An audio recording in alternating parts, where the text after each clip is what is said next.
The evening of May the 15th, 1848, would forever remain etched in Lady Arabella Fairfax's memory as the night her heart shattered into 1,000 crystalline pieces upon the polished marble floor of the Whitmore ballroom. She had arrived at the grand townhouse on Berkeley Square with her elderly chaperone, Mrs. Gardiner. Her modest gown of pale lavender silk, a quiet contrast to the jewel-toned satins and elaborate embroidery worn by ladies of greater fortune. At 23, Arabella possessed the kind of beauty that revealed itself slowly, like dawn breaking over a misty landscape. Her features were regular rather than striking, her figure slender and graceful, and her dark brown hair fell in soft waves that framed a face notable primarily for its expressiveness and the intelligence that shone from eyes the color of warm honey. She had no great dowry to recommend her, no powerful family connections to elevate her status, merely a modest competence left by her late father and the small estate in Derbyshire that provided barely enough income to maintain her mother and younger sister in genteel comfort. What she did possess, however, was a mind that delighted in literature and philosophy, a genuine warmth of character that endeared her to those who knew her well, and a secret that had burned in her breast for 2 full seasons. She was desperately, hopelessly, completely in love with Frederick Wentworth, the Duke of Claiborne, a man so far above her in rank and fortune that her affection was nothing short of foolishness. The Whitmore ballroom blazed with the light of 3 magnificent chandeliers, their countless candles reflecting off gilded mirrors and casting a warm glow over the assembled cream of London society.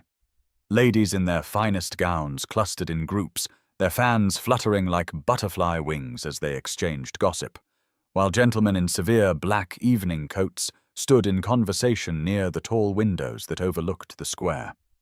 The orchestra occupied a raised platform at the far end of the room, and the air was heavy with the mingled scents of beeswax perfume and the elaborate floral arrangements that adorned every available surface. Arabella stood near a marble column, partially concealed from the main press of the crowd, as was her custom at such events. She had learned over the years that her modest circumstances made her an object of neither particular interest nor outright disdain, rendering her effectively invisible to most of the ton. This suited her well enough, as it allowed her to observe without being observed, to watch the intricate dance of society from a safe distance. Tonight, however, her usual position of quiet observation served a more painful purpose. From where she stood, she had an unobstructed view of the raised dais where Lord Whitmore stood with several distinguished guests, and among them, towering over the others with the unconscious authority that came from both his impressive height and his ancient title, was Frederick. The Duke of Claiborne was 38 years of age, with the kind of aristocratic features that seemed carved from stone until something amused him, and his rare smile transformed his entire countenance.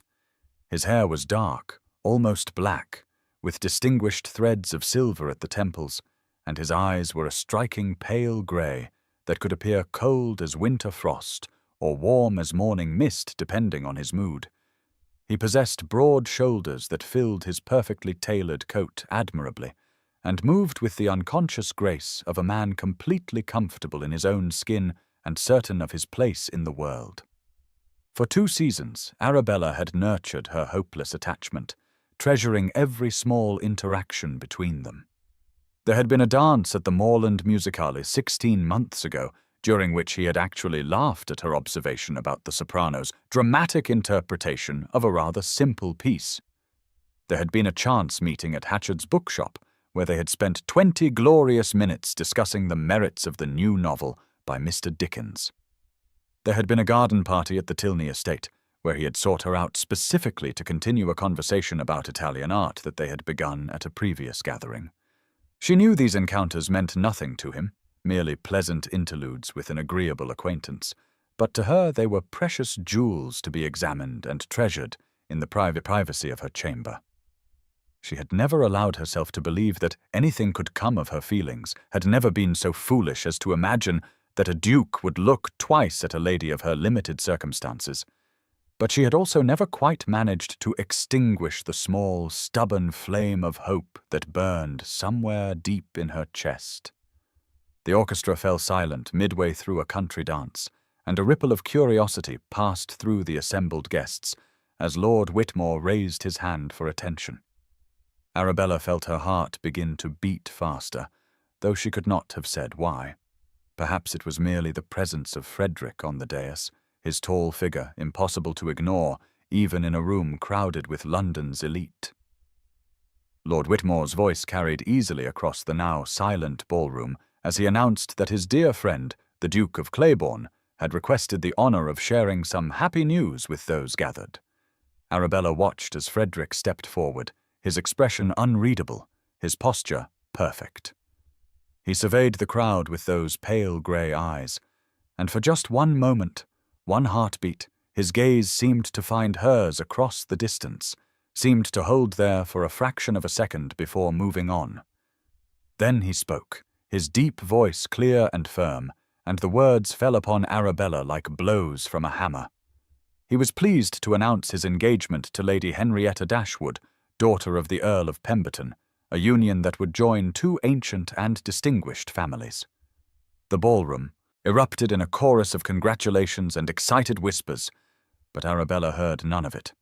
Her vision tunneled, the glittering scene before her wavering as though she viewed it through water. Lady Henrietta Dashwood. Of course, the Earl's daughter was everything Arabella was not, a diamond of the first water with pale blonde hair, classical features of striking beauty, and a dowry rumoured to be in excess of £30,000.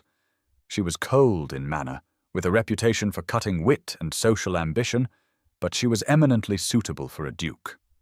Arabella's stays, which her maid had laced that morning with the usual firmness, suddenly felt as though they were crushing her ribs, preventing air from reaching her lungs. The room spun, the candlelight from the chandeliers blurring into streaks of gold against the darkness creeping in from the edges of her vision.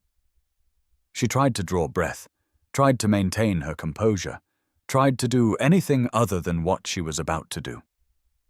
But her body had other ideas.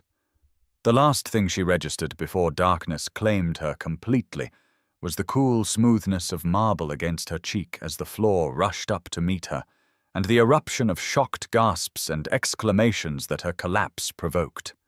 Consciousness returned slowly, bringing with it awareness of softness beneath her, the acrid scent of smelling salts, and voices speaking in urgent, hushed tones.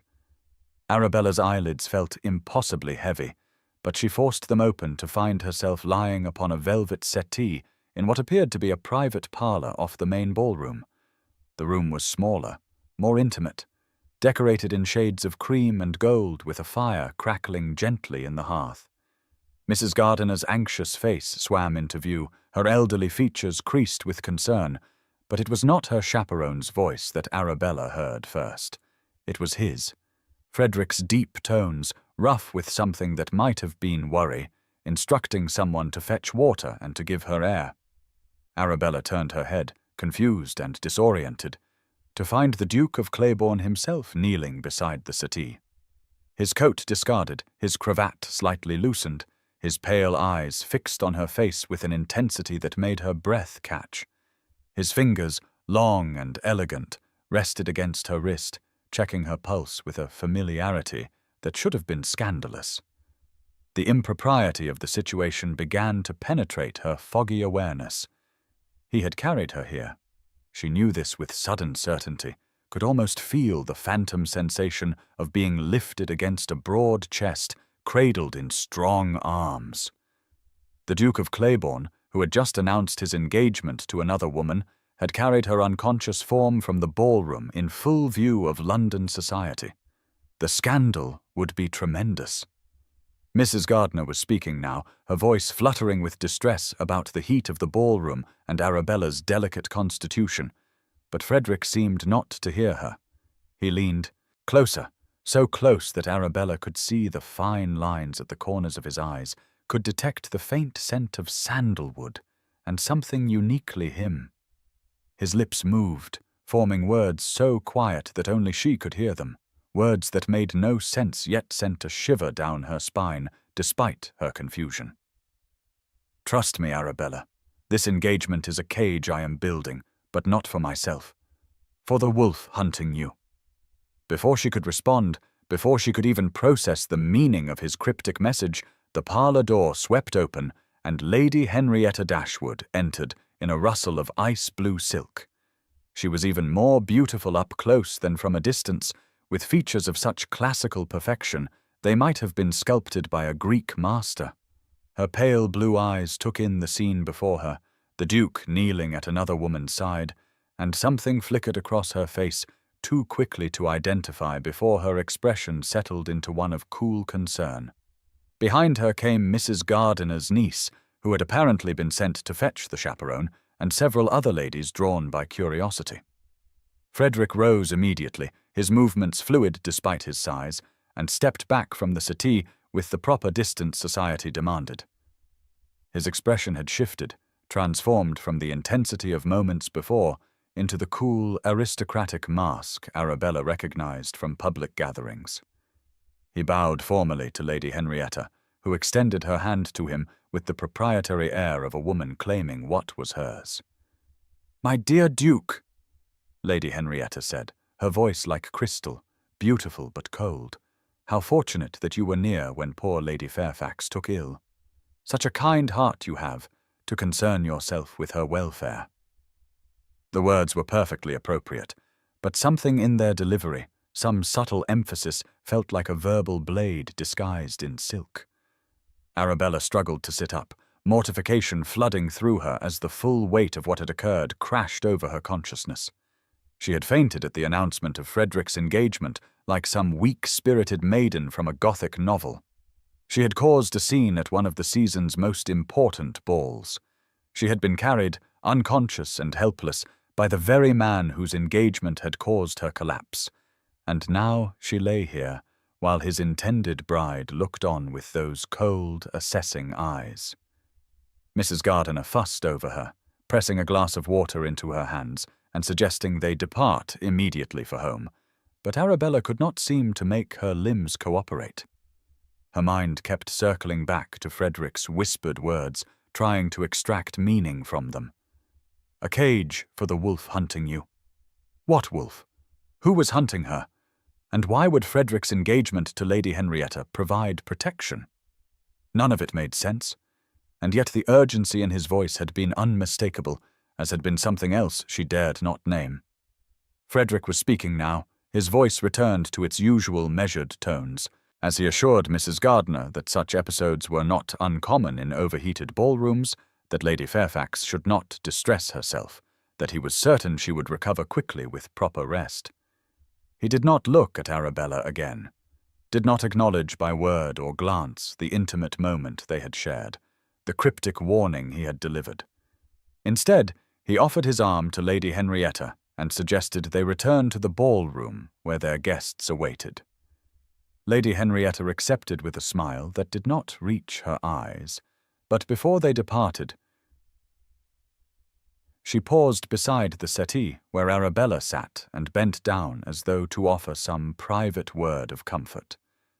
What she actually whispered, her voice so low that only Arabella could hear, sent another shock through her already overwhelmed system.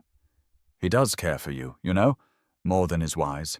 That is precisely why this must appear real." Then she straightened, her public smile firmly in place, and swept from the room on Frederick's arm, leaving Arabella to wonder if she had imagined the entire exchange, or if she had somehow stumbled into a plot whose parameters she could not begin to comprehend. Mrs. Gardiner insisted they leave immediately, and Arabella, still shaky and desperately wanting to escape the pitying and curious glances of the other ladies, agreed without protest. As their modest carriage rolled through the lamp-lit streets of London toward their small house in Bloomsbury, Arabella stared out at the passing buildings and tried to make sense of the evening's extraordinary events. Frederick was engaged to Lady Henrietta Dashwood. This was fact, announced publicly before hundreds of witnesses. Yet he had whispered of cages and wolves, had looked at her with an intensity that belied mere friendly concern, and his intended bride had made that strange, conspiratorial comment that suggested she knew of his feelings and somehow approved of them. It made no sense. Nothing made sense. And yet beneath her confusion and heartbreak, beneath the humiliation of her very public collapse, a small seed of hope had taken root, dangerous and impossible to ignore. Whatever game was being played, whatever mysterious threat Frederick had alluded to, one thing seemed increasingly clear. His engagement to Lady Henrietta was not what it appeared to be, and somehow, impossibly, Arabella herself was at the very centre of it all. The note arrived on the third morning after the Whitmore ball, slipped beneath the door of the modest Bloomsbury townhouse that Arabella shared with her mother and younger sister, discovered by the maid when she came to lay the morning fire. It was a single sheet of expensive cream paper, folded and sealed with plain wax bearing no identifying mark, and the direction was written in a hand Arabella did not immediately recognize, though something about the bold, decisive strokes made her pulse quicken even before she broke the seal. The message inside was brief, almost curt in its brevity. Vauxhall Gardens, The Maze, twilight today. Come alone. Trust no one with this note. There was no signature, no explanation, nothing to indicate who had sent it or why they requested such a clandestine meeting in a location notorious for romantic assignations and scandalous encounters. Every rational part of Arabella's mind screamed that she should ignore this summons, should show the note to Mrs. Gardiner, or perhaps even to her mother, should certainly not venture alone to meet an unknown correspondent as dusk fell over London. Yet she knew with a certainty that defied logic that the note had come from Frederick, that his hand had formed those letters even if he had disguised his usual script, that he needed to speak with her away from the prying eyes and eager ears of society. The 3 days since the ball had been an agony of confusion and speculation. The morning papers had been full of the Duke of Claiborne's engagement to Lady Henrietta Dashwood, describing it as the match of the season, speculating on the wedding date, and listing in tedious detail the combined wealth and influence the union would bring to both families. There had been, mercifully, only brief mention of a lady taken ill during the announcement, with no name attached to spare Arabella the additional humiliation of being identified as the woman who had collapsed at the news. She had remained at home, pleading a continued indisposition, unable to face the inevitable questions, and barely concealed pity that would await her in society's drawing rooms. Her mother, a vague and gentle woman who had never quite recovered from the shock of being widowed at 40, had fussed over her with tisanes and concern, while her sister Lydia, at 17 full of romantic notions and dramatic sensibilities, had declared the whole business monstrously unfair and insisted that the Duke must have been coerced into the engagement by family pressure. Arabella had said nothing, had kept Frederick's cryptic words locked away in her heart, examining them in the privacy of her chamber like a miser counting coins. A cage for the wolf hunting ewe. She had turned the phrase over and over, trying to extract meaning, trying to identify who this wolf might be and why Frederick believed her in danger. Now, it seemed, she would have answers. The day passed with agonizing slowness, each hour marked by the elegant French clock in the drawing-room that had been her grandmother's and was one of the few valuable items remaining from better days. Arabella pleaded a headache to avoid joining her mother and sister for their usual afternoon calls, and instead retired to her chamber to prepare for the evening's secret expedition. She selected a walking dress of dark grey merino wool, practical and unremarkable, with a hooded cloak that would help conceal her identity in the fading light. Her maid, Jenny, a girl of 15 who had been with the family since childhood and could be trusted with secrets, helped. Her dress and said nothing about the unusual choice of attire for a lady supposedly confined to bed with illness. As the light began to fade from the spring sky, Arabella slipped from the house through the servants' entrance, her heart pounding against her ribs. She had told her mother she would take an early night, and with luck would return before her absence was discovered. The streets of London at twilight were a different world from the genteel avenues she traversed during daylight hours. Lamplighters made their rounds, touching flame to gas lamps that bloomed like flowers against the gathering darkness, while vendors called their final wares and workers hurried home to their suppers. Arabella kept her hood pulled low and moved quickly, aware of her vulnerability as a woman alone, but driven by a need stronger than caution. She hired a hackney cab at the corner, giving the driver directions to Vauxhall Gardens in a voice she tried to keep steady. The pleasure gardens were a popular destination for all classes of London society, from aristocrats seeking entertainment to merchants' families enjoying a holiday. But they were also known as a place where anonymity could be purchased, and discretion was the unofficial currency. The driver gave her a knowing look that made her cheeks burn, but accepted her fare without comment and set off through the crowded streets toward the river. The journey across the Thames seemed to take an eternity, and Arabella used the time to rehearse what she might say to Frederick, how she might maintain her composure in his presence, how she might keep her heart from revealing itself too plainly. The gardens were already illuminated when she arrived. Thousands of colored lamps strung through the trees and along the walking paths, creating a fairy tale atmosphere that belied the often questionable activities that occurred in the darker corners of the grounds. Arabella paid the driver and entered through the main gate, where revelers in various states of gaiety milled about, some already showing the effects of the wine and arak punch for which the gardens were famous. She moved through the crowds with her head down, following the well-worn paths toward the famous maze that occupied the eastern section of the ground. The maze at Vauxhall was constructed of high hedges of hornbeam and yew, planted so densely that they formed walls of living green through which no eye could penetrate. It had been designed a century earlier by a landscape architect with a fondness for geometric complexity, and its twisting paths and dead ends had frustrated and delighted visitors for generations. By day it was a pleasant diversion. By twilight it became something else entirely, a shadowy labyrinth where the sounds of the outside world grew muffled and distant, where one might wander for half an hour trying to find the center or the exit. Arabella entered the maze as the last light bled from the sky, her pulse racing as the hedge walls rose, up on either side, blocking out the lamp-lit festivities of the main gardens. She moved slowly, one gloved hand trailing along the hedge to keep her bearings, as the path twisted left, then right, then left again. The air was cool and slightly damp, carrying the green scent of growing things and the distant sound of music from the orchestra pavilion. She had no idea how to find Frederick in this leafy labyrinth, had no plan beyond walking until he found her, and was just beginning to wonder if she had made a terrible mistake, when a figure materialized from the mist that was gathering in the low places between the hedges. He stood at the junction of two paths, tall and unmistakable even in silhouette, and relief flooded through her so powerfully that she nearly stumbled. Frederick moved toward her quickly, closing the distance between them in a few long strides, and she saw that he wore dark, plain clothing rather than his usual aristocratic attire, as though he too sought to avoid recognition.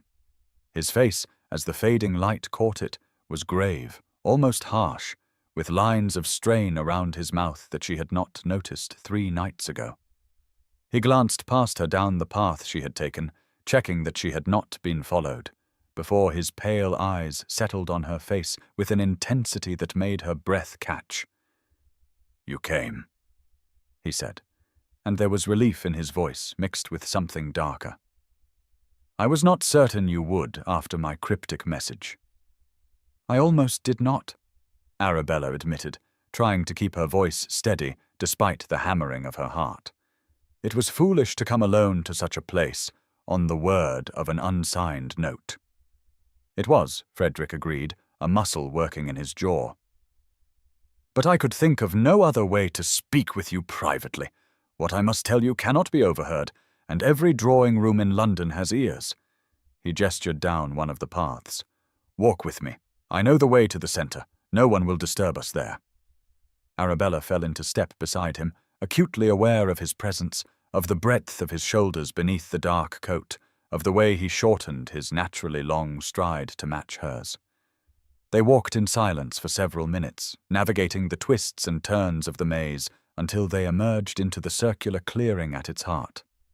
Here, a stone bench sat beneath an ancient oak tree, and the hedge walls created a private room open only to the darkening sky above. Frederick waited until she was seated before he began to speak, and when he did, his words came quickly, as though he had been holding them back for too long. "There is a man, Lord Edmund Bennet, Earl of Ashford. Do you know him?" Arabella searched her memory, finally placing the name with a face she had glimpsed occasionally at society gatherings. "I know of him.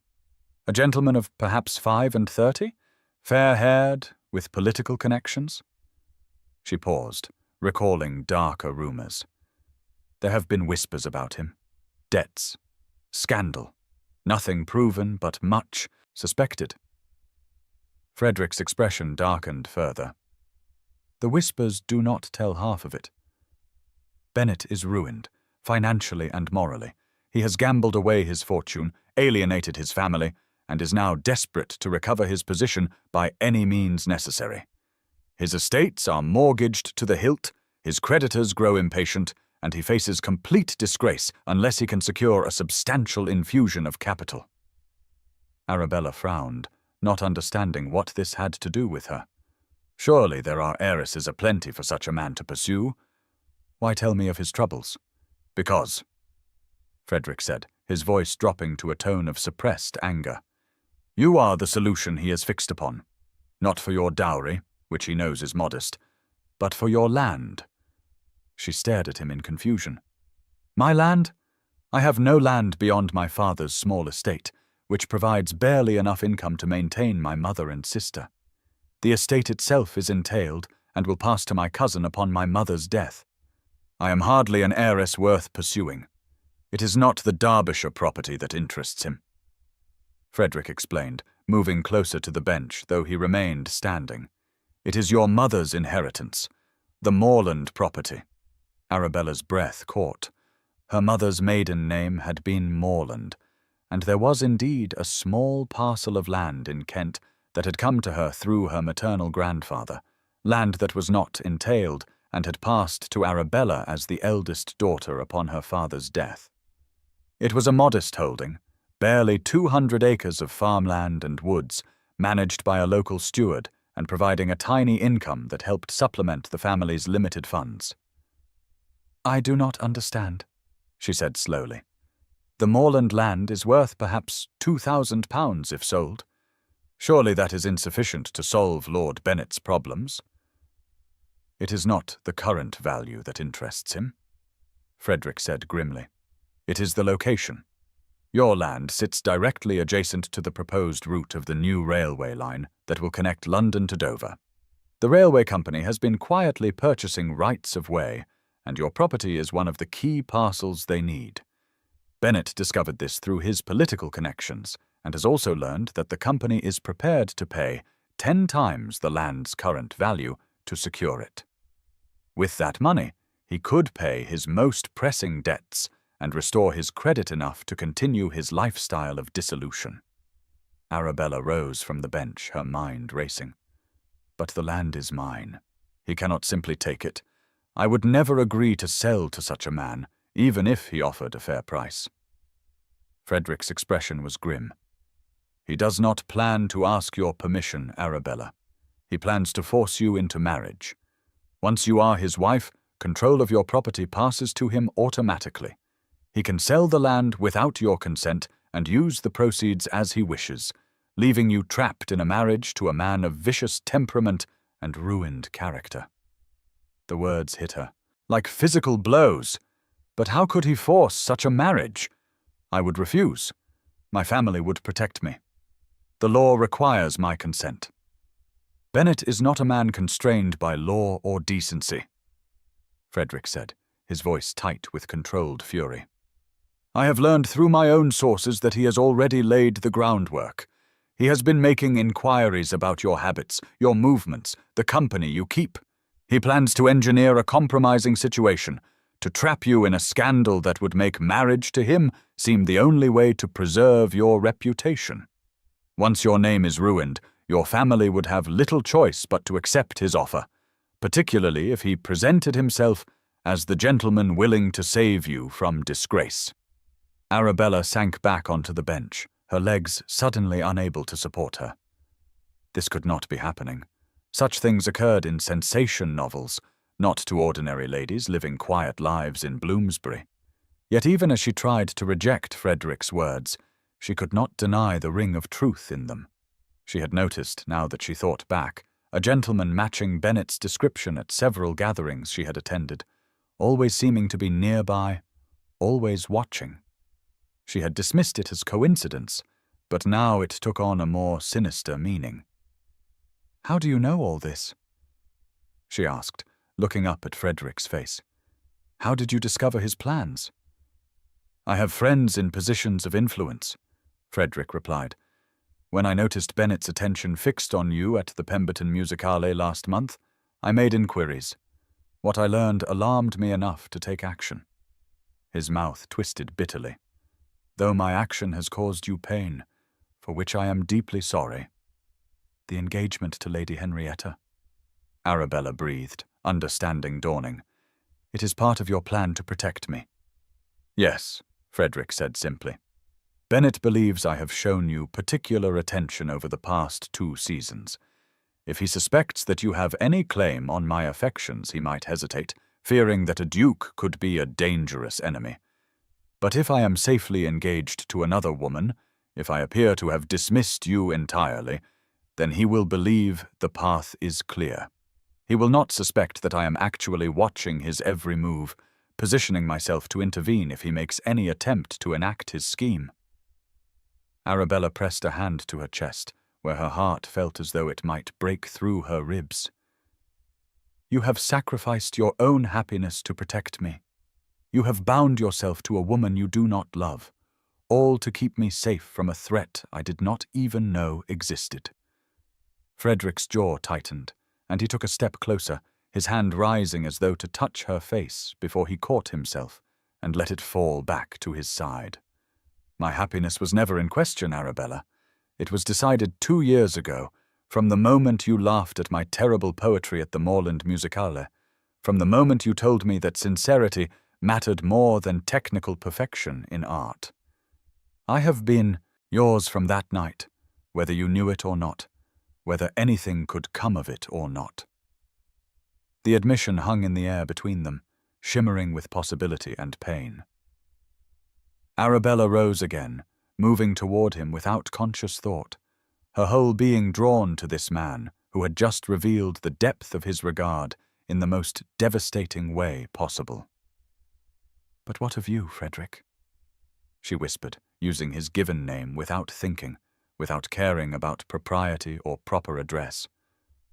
"What of your happiness? What of what might have been between us if circumstances were different?" His pale eyes blazed in the gathering darkness, and for a moment she thought he might close the distance between them, might take her in his arms as she desperately wished he would. But he held himself rigidly in check, every line of his body speaking of restraint and sacrifice. "What might have been does not matter," he said, though his voice was rough with suppressed emotion. "What matters is keeping you safe. Bennet is dangerous, Arabella. He is a man with nothing left to lose, which makes him capable of anything. I could not stand by and watch him destroy you. I would rather bind myself to a marriage of convenience for the rest of my life than see you trapped with such a man." "But Lady Henrietta?" Arabella protested, tears pricking at her eyes. "To tie yourself to a woman you do not love, to live a lie for years, perhaps for a lifetime." "Henrietta understands the arrangement," Frederick said. "She has her own reasons for accepting an engagement that is more strategic than romantic. We have an understanding, she and I. The marriage, if it comes to that, will be one of mutual respect, if not passion. She gets the title and position she desires, and I get a duchess who will not expect from me what I cannot give." His meaning was painfully clear. He could not give love to Lady Henrietta because his heart was already given to Arabella herself, given without hope of return or reciprocation. The generosity of his sacrifice, the magnitude of what he was offering, overwhelmed her completely. She reached out, her hand finding his in the darkness, and felt his fingers close around hers with a grip that bordered on desperate. "I cannot accept this," she said, though she did not release his hand. "I cannot allow you to sacrifice everything for my sake. There must be another way. We could go to the authorities. We could warn my family. I could leave London entirely. Every option has risks." Frederick replied, his thumb stroking across the back of her hand in a caress that seemed unconscious. "If we go to the authorities, Bennet's political connections might protect him. And worse, he would know we are aware of his plans. He would simply adjust his strategy, perhaps act more quickly before we can counter him. If you flee London, he might follow, and you would be more vulnerable away from the protection of society. The engagement to Henrietta is the safest option because it allows me to remain close, to monitor Bennet's movements, to position myself to intervene the moment he makes any move against you." "But you should not have to do this alone," Arabella insisted. "Let me help. Let me be part of whatever plan you are making." Frederick's expression softened slightly. "You are helping simply by being aware of the danger. I needed you to know why I announced my engagement so publicly, why I have seemed to distance myself from you. I could not bear the thought that you believed I had simply dismissed you, that our friendship meant nothing to me." His free hand did rise to her face then, his fingertips brushing her cheek with a tenderness that made her eyes close. "You have been the light in my life for 2 years, Arabella. Every conversation, every dance, every moment in your presence has been treasured beyond what I can express. I needed you to know that before I became unavailable to you in the eyes of the world." Arabella opened her eyes to find his face very close to hers, close enough that she could see the faint scar above his left eyebrow, could count the darker flecks in his pale irises, could feel the warmth of his breath against her skin. In that moment, surrounded by hedge walls and gathering mist, hidden from the world that would judge and condemn, she allowed herself to acknowledge what she had hidden even from herself. She was not just attracted to Frederick Wentworth. She was not merely fond of him or admiring of his character. She loved him with a depth and completeness that terrified her, loved him with every fibre of her being, and the knowledge that he returned her feelings, even as he bound himself to another, was both the greatest joy and the deepest pain she had ever known. "I love you," she whispered, the words escaping before she could call them back. "I know I should not say it. I know it changes nothing. But I cannot let you make this sacrifice without knowing that your feelings are returned, that you are loved as deeply as you love." For a moment, just one perfect, impossible moment, Frederick's control shattered. He pulled her against him, his arms coming around her with a fierceness that spoke of long restraint finally breaking, and his lips found hers in a kiss that was both desperate and tender, claiming and cherishing. Arabella melted into his embrace, her hands fisting in his coat, her whole world narrowing to the sensation of his mouth on hers, the solid strength of his body, the overwhelming rightness of being held by him. But the moment could not last. Frederick drew back with visible effort, his breathing unsteady, his hands trembling slightly as he set her gently away from him. "Forgive me," he said roughly. "I should not have done that. I had no right." "You had every right," Arabella countered, though she too was shaking. "We both did. If this is all we can have, one moment of truth in a maze of shadows, then I am grateful for it." Frederick's expression was anguished. "You deserve so much more than stolen moments and secret meetings. You deserve a man who can court you openly, who can offer you marriage and a future without shadows. You deserve happiness, Arabella, as do you," she replied softly. "But we do not always get what we deserve in this life, do we? We get what circumstances allow." He had no answer for that, and for a long moment they stood in silence, the weight of impossibility settling over them like the mist that now filled the maze completely. Finally, Frederick straightened, visibly pulling his ducal armor back into place, though she could see the cost it exacted in the tightness around his eyes. "You should return home before you are missed," he said, his voice once again controlled, though still rough at the edges.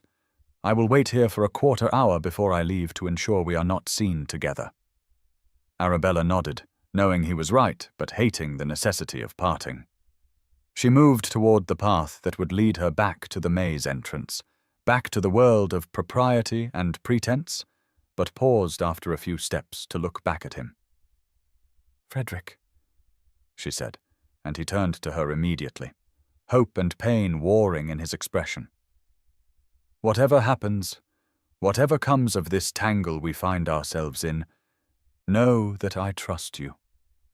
I trust your judgment and your plan, and I will wait, however long it takes, until we can be together openly, or until you release me from that hope. Do not wait for me, Arabella," he said, though his voice broke on the words. "You are young yet. You should find a good man who can offer you everything I cannot." "I am 23, she replied with a sad smile. "Hardly in my first youth, and as for finding another man, I fear my heart is quite settled on its choice. Even if I can never have you, I will have no one else." "Then we are both doomed to lives of longing," Frederick said quietly, "for I am equally decided. No woman will ever hold my heart as you do." With that bleak acknowledgment hanging between them, Arabella turned and walked into the mist, following the hedge walls by touch more than sight, her eyes too blurred with tears to see clearly. Behind her, she heard nothing, but she felt Frederick's presence like a physical thing, felt his gaze following her until the twisting paths took her from his sight. The journey home passed in a blur, and it was only when she was safely back in her own chamber, the door locked behind her, that Arabella allowed herself to collapse onto her bed and weep for what she had found and lost in the space of a single twilight meeting. And now's the time to stop and subscribe to our channel. Every subscriber brings us closer to 1,000, which helps us keep these stories alive and coming your way. If you enjoyed this video, don't forget to like it and drop a comment telling us where you're watching from. It's always amazing to see how far these tales travel across the world. Now let's continue. The week following the meeting in Vauxhall Gardens passed in a strange, suspended state where Arabella moved through the rhythms of daily life while feeling utterly disconnected from them. She attended the usual round of morning calls with her mother, sat through musicales and card parties with appropriate expressions of interest, and pretended that her world had not been fundamentally altered by the revelations in the maze. Yet beneath the surface calm, her mind churned constantly with thoughts of Frederick, of the danger Lord Bennet represented, and of the impossible situation in which they all found themselves trapped. She had not seen Frederick since that twilight meeting, though she scanned every ballroom and gathering with desperate hope, knowing even as she did so that he would be avoiding her presence to maintain the fiction of his engagement to Lady Henrietta. The newspapers had indeed published notice of the betrothal, describing it in glowing terms as the union of two great families, and speculating about when the wedding might take place and where the couple might reside. Each mention was a small knife to Arabella's heart, yet she understood the necessity of the charade and took some cold comfort in knowing that Frederick's feelings were unchanged even if his circumstances were not. What she had not anticipated was how quickly Lord Bennet would move once he believed Frederick safely occupied elsewhere. The first indication came at a reception at Lady Tilney's townhouse, where Arabella found herself cornered near the refreshment table by a fair-haired gentleman whose smile did not reach his pale blue eyes. Lord Bennet was handsome in a dissipated way, with features that might have been classical had they not been marked by the signs of excessive living, faint lines of debauchery around his mouth, a slight puffiness beneath his eyes that spoke of too much wine and too little sleep, and a restlessness in his manner that suggested a man constantly seeking the next pleasure or profit. He had approached with all the appearance of casual politeness, commenting on the weather and the quality of Lady Tilney's refreshments, but his eyes had lingered on Arabella in a way that made her skin crawl. She had extricated herself as quickly as propriety allowed, pleading a need to join her mother, but not before she caught the flash of calculation in his expression, the way he watched her retreat with the focused intensity of a predator selecting prey. The second encounter had been at the theatre 3 nights later, where the Fairfax family had taken a box for a performance of Hamlet. During the interval, when Arabella had stepped into the corridor for a breath of air away from the stuffy confines of the box, she had found Lord Bennet materializing at her elbow as though he had been waiting for just such an opportunity. He had been more forward this time, complimenting her appearance with a familiarity that exceeded the bounds of their minimal acquaintance, and suggesting that perhaps they might take a turn in the lobby together.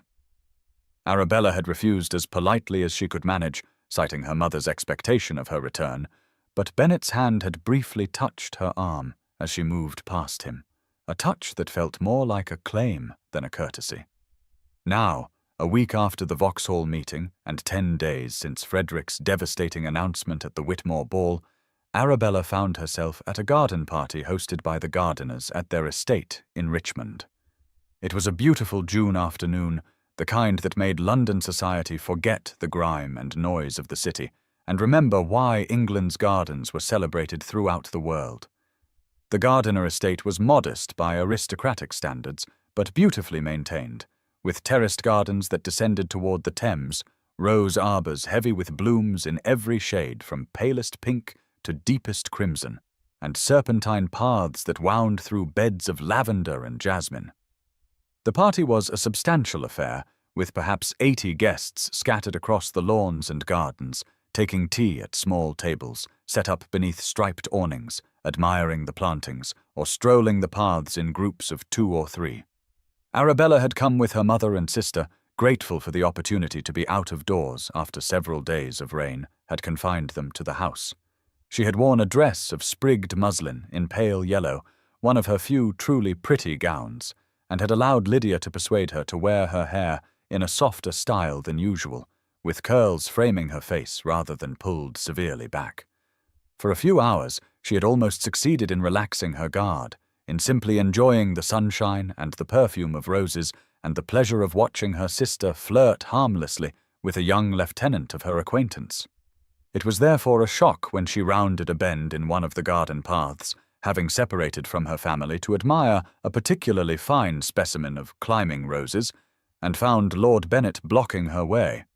He stood at the entrance to a small rose arbor, a secluded spot where a curved bench sat surrounded by trellises heavy with blooms, and his positioning was clearly deliberate, preventing her from passing without either retreating obviously or brushing past him in a way that would require uncomfortable proximity. His smile as he saw her was sharp, predatory, nothing like the expression of a gentleman pleased to encounter a lady of his acquaintance.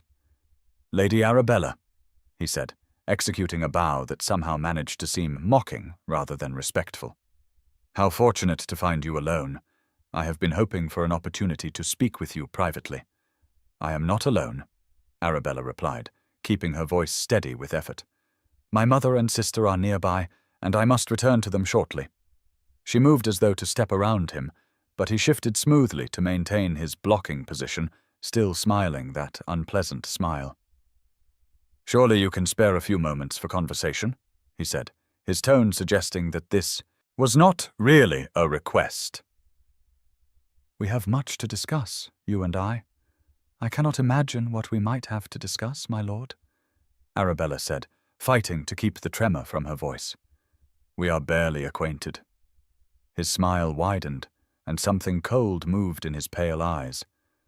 "Are we not? And yet I feel I know you quite well, Lady Arabella. I know, for instance, that you attended the Vauxhall Gardens last Tuesday evening at twilight, alone, without chaperone or companion. That is a rather remarkable thing for a lady of quality to do, is it not?" The words hit Arabella like ice water. He had been watching her, had perhaps been following her. The implications were terrifying, but she forced herself to maintain her composure, to give no sign of the panic rising in her chest. "I have no idea what you mean," she said coolly. "You must be mistaken." "Must I?" Bennet took a step closer, crowding into her space in a way that was overtly threatening. "I think not. I have made it my business to learn a great deal about you, my dear Lady Arabella. Your habits, your movements, your associations. It is remarkable what one can discover with sufficient motivation." His hand shot out suddenly, gripping her arm above the elbow with a force that made her gasp. "You will find that I am not a man to be trifled with. I know you met someone in that maze, though I have not yet determined who, but it hardly matters. The fact of the meeting itself is enough to destroy your reputation if it became known. A lady of unblemished character does not steal away to Vauxhall at twilight for innocent purposes."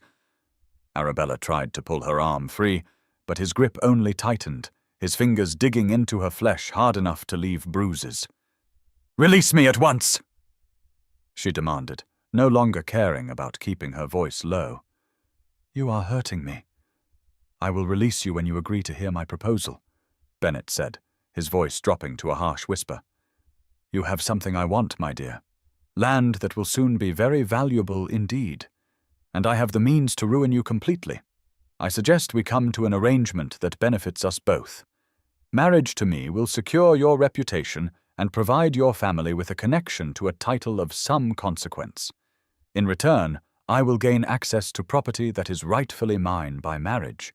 It is a simple transaction, really."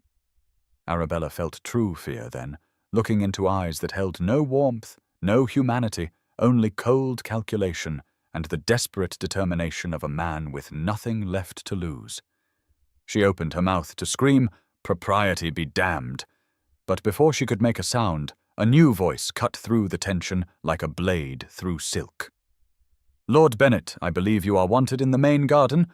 My father was asking after you." The voice was female, cool and aristocratic, utterly composed, and it belonged to the last person Arabella would have expected to come to her aid. Lady Henrietta Dashwood stood at the entrance to the rose arbour, resplendent in a gown of ice-blue silk that matched her eyes, her expression one of polite disdain as she regarded the scene before her.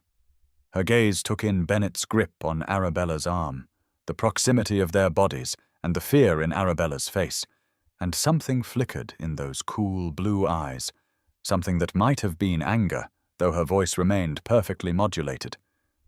Lord Bennet released Arabella's arm so quickly she nearly stumbled, stepping back with a smoothness that suggested long practice at extricating himself from compromising situations. "Lady Henrietta," he said, his tone shifting to one of false geniality, "I was not aware Lord Pemberton was in attendance today." "He is not," Henrietta replied, her voice carrying a subtle edge that made the words a dismissal rather than a statement. "I merely wished to interrupt what appeared to be an uncomfortable conversation. Lady Fairfax looks quite distressed. Perhaps you might leave us, my lord. It is clear your presence is unwanted." For a moment, Bennet's mask slipped, and Arabella saw raw fury flash across his features before he controlled it. But he was not so far gone in desperation that he would openly defy the daughter of one of England's most powerful earls, particularly not when that daughter was engaged to a duke. He executed another of his mocking bows, this one directed at both ladies, and smiled with all the warmth of a snake. "Of course, please forgive any distress I may have inadvertently caused.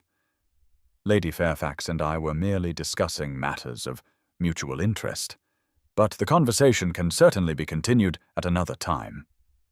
He walked past Henrietta without waiting for a response, his shoulder brushing hers in a gesture that was just shy of openly rude, and disappeared down the garden path toward the main party. Arabella sagged against the trellis, her legs suddenly unreliable, her arm throbbing where Bennet's fingers had gripped. Henrietta watched until the man was out of sight before turning back to Arabella, her expression shifting from aristocratic disdain to something more complex, something that might have been sympathy mixed with calculation. "Walk with me, Lady Fairfax," she said, offering her arm in a gesture that was both support and command. "We have much to discuss, you and I think it best we do so somewhere less exposed than a rose arbor, where anyone might stumble upon us." Arabella accepted the offered arm more from necessity than choice, still too shaken by the encounter with Bennet to fully process the strangeness of receiving aid from her rival, if rival was even the correct term for the woman engaged to the man Arabella loved. They walked in silence for several minutes, Henrietta guiding them along paths that led away from the main gathering toward a more secluded section of the garden, where a small gazebo overlooked the river. The structure was octagonal, built of white-painted wood with latticed sides that provided privacy while allowing air and light to filter through. Henrietta led, Arabella inside, and gestured for her to sit on one of the cushioned benches that lined the interior. Once they were both seated, Henrietta studied Arabella with those cool blue eyes, her expression unreadable. Finally she spoke, and her words were nothing Arabella could have anticipated. "Frederick told you of the arrangement, I presume, about why our engagement was announced so publicly and so suddenly." Arabella stared at her, unable to formulate a response. Henrietta's mouth curved in what might have been amusement. "I see that he did. Good. That will make this conversation considerably easier. You need not look so shocked, Lady Fairfax. Did you think I was ignorant of the Duke's true feelings, that I believed his protestations of regard when he proposed an engagement of convenience?" Arabella found her voice, though it came out shakier than she would have liked. "He told me that you understood the arrangement, that it was mutually beneficial, but I did not realize you knew about me, about his feelings for you." Henrietta supplied calmly. "Of course I know. A woman would have to be blind not to see how he looks at you when he thinks no one is watching, how his attention follows you across every ballroom, how he seeks your conversation above all others. I have known Frederick since childhood, Lady Fairfax. Our families have been connected for generations. I know him well enough to recognize when his heart is engaged, and it has been engaged with you for quite some time." "Then why?" Arabella began, then stopped, unsure how to phrase the question without giving offense. "Why agree to an engagement to a man whose heart belongs to another?" Henrietta finished for her. "The answer is quite simple, because it suits my purposes as well as his." She smoothed her skirts with elegant fingers, her manner matter-of-fact, as though they were discussing the weather rather than matters of the heart. "My father, the Earl of Pemberton, is a man of great ambition and very little patience. He has determined that I should make a brilliant match, preferably to a duke, and he is not a man who accepts refusal gracefully. For the past 3 seasons, he has paraded me before every eligible peer in England, growing increasingly insistent that I secure a title of sufficient consequence." The pressure had become intolerable. Arabella was beginning to understand. "So when Frederick proposed this arrangement, it freed you from your father's demands." "Precisely," Henrietta confirmed. "I gain the title and position my father requires without the burden of a husband who would expect romantic devotion I cannot provide. Frederick gains a screen for his true feelings and a reason to be seen as occupied so that Lord Bennet does not perceive him as competition for your hand. It is a practical solution to multiple problems." She paused, her expression growing more serious. "Or it would be, if Bennet were merely the dissolute fortune hunter Frederick believes him to be. But I fear the situation is more dangerous than either of you realize." Arabella leaned forward, her earlier fear returning. "What do you mean? What do you know of Lord Bennet?" "More than I should," Henrietta said grimly. "My father moves in political circles where information is currency, and I have learned over the years to listen at doors and read documents left carelessly on desks. Lord Bennet is not simply in debt, Lady Fairfax. He is ruined utterly and completely. He owes money to some of the most dangerous men in London, men who do not accept excuses or delays, men who have been known to arrange accidents for those who cannot pay. His creditors have given him until the end of summer to settle his debts, or face consequences that would make social disgrace seem trivial by comparison. Arabella felt cold despite the warmth of the June afternoon. And my land is his solution. The railway company's payment would be enough to save him. It would be enough to keep him alive. Henrietta corrected. Which makes him far more dangerous than a mere fortune hunter. A man facing financial ruin might be deterred by scandal or social pressure. A man facing death will stop at nothing. She turned to face Arabella directly, and for the first time, genuine emotion showed in her cool features. He will try to force you into marriage, Lady Fairfax, and he will not be particular about his methods. The threat he made just now about ruining your reputation is only the beginning. If that fails, he will escalate. He might arrange a more serious compromise, one that cannot be explained away. He might even resort to abduction. Men in his position have done worse. Arabella's hand went to her throat, her mind reeling. Frederick said he would protect me, that the engagement to you would make Bennet believe he had no rival. That was the plan. Henrietta agreed. And it might have worked if Bennet were operating on a more leisurely timeline, but he is not. He grows more desperate by the day, and desperate men make reckless choices. The fact that he confronted you so boldly today, in a garden full of guests where anyone might have witnessed, suggests his desperation is overcoming his caution. She reached out and took Arabella's hand in hers, a gesture of unexpected solidarity. We must work together, you and I, to ensure Bennet cannot succeed. Frederick's plan is sound but incomplete. He thinks like a gentleman, assuming Bennet will behave according to certain rules. But men like Bennet acknowledge no rules when their survival is at stake. Arabella looked at this woman, this stranger who should have been her enemy, but was instead offering alliance, and felt a surge of confused gratitude. Why are you helping me? You could simply let Bennet succeed in his scheme. It would remove me from your path entirely. Henrietta's expression softened slightly, a hint of genuine warmth breaking through her usual cool composure. Because despite what you may think, I am not entirely heartless. I do not love Frederick, nor does he love me, but I respect him greatly. He is a good man, one of the few truly honorable men I have encountered in society. He deserves happiness, and his happiness clearly lies with you. She paused, her mouth curving in a slight smile. Besides, I have no patience for men like Bennet who think they can force women into submission through threats and violence. If I can play a role in thwarting his schemes, I shall take considerable satisfaction in doing so. What do you propose? Arabella asked, feeling a spark of hope for the first time since that terrible moment at the Whitmore ball. First, you must tell me everything Frederick told you about Bennet's plans, Henrietta said briskly. Then I will share what I know from my father's papers. Between us, we may be able to piece together enough information to anticipate Bennet's next move and counter it before he can act.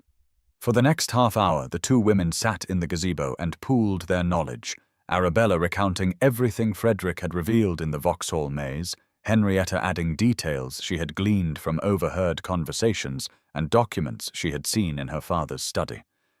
A picture emerged of a man driven to increasingly reckless acts by mounting desperation, a man who had already made subtle inquiries about obtaining a special license for a hasty marriage, who had been seen in the company of men known for their willingness to arrange all manner of unsavory services for the right price, and who had apparently been watching Arabella's movements for weeks with the focused intensity of a man planning a campaign.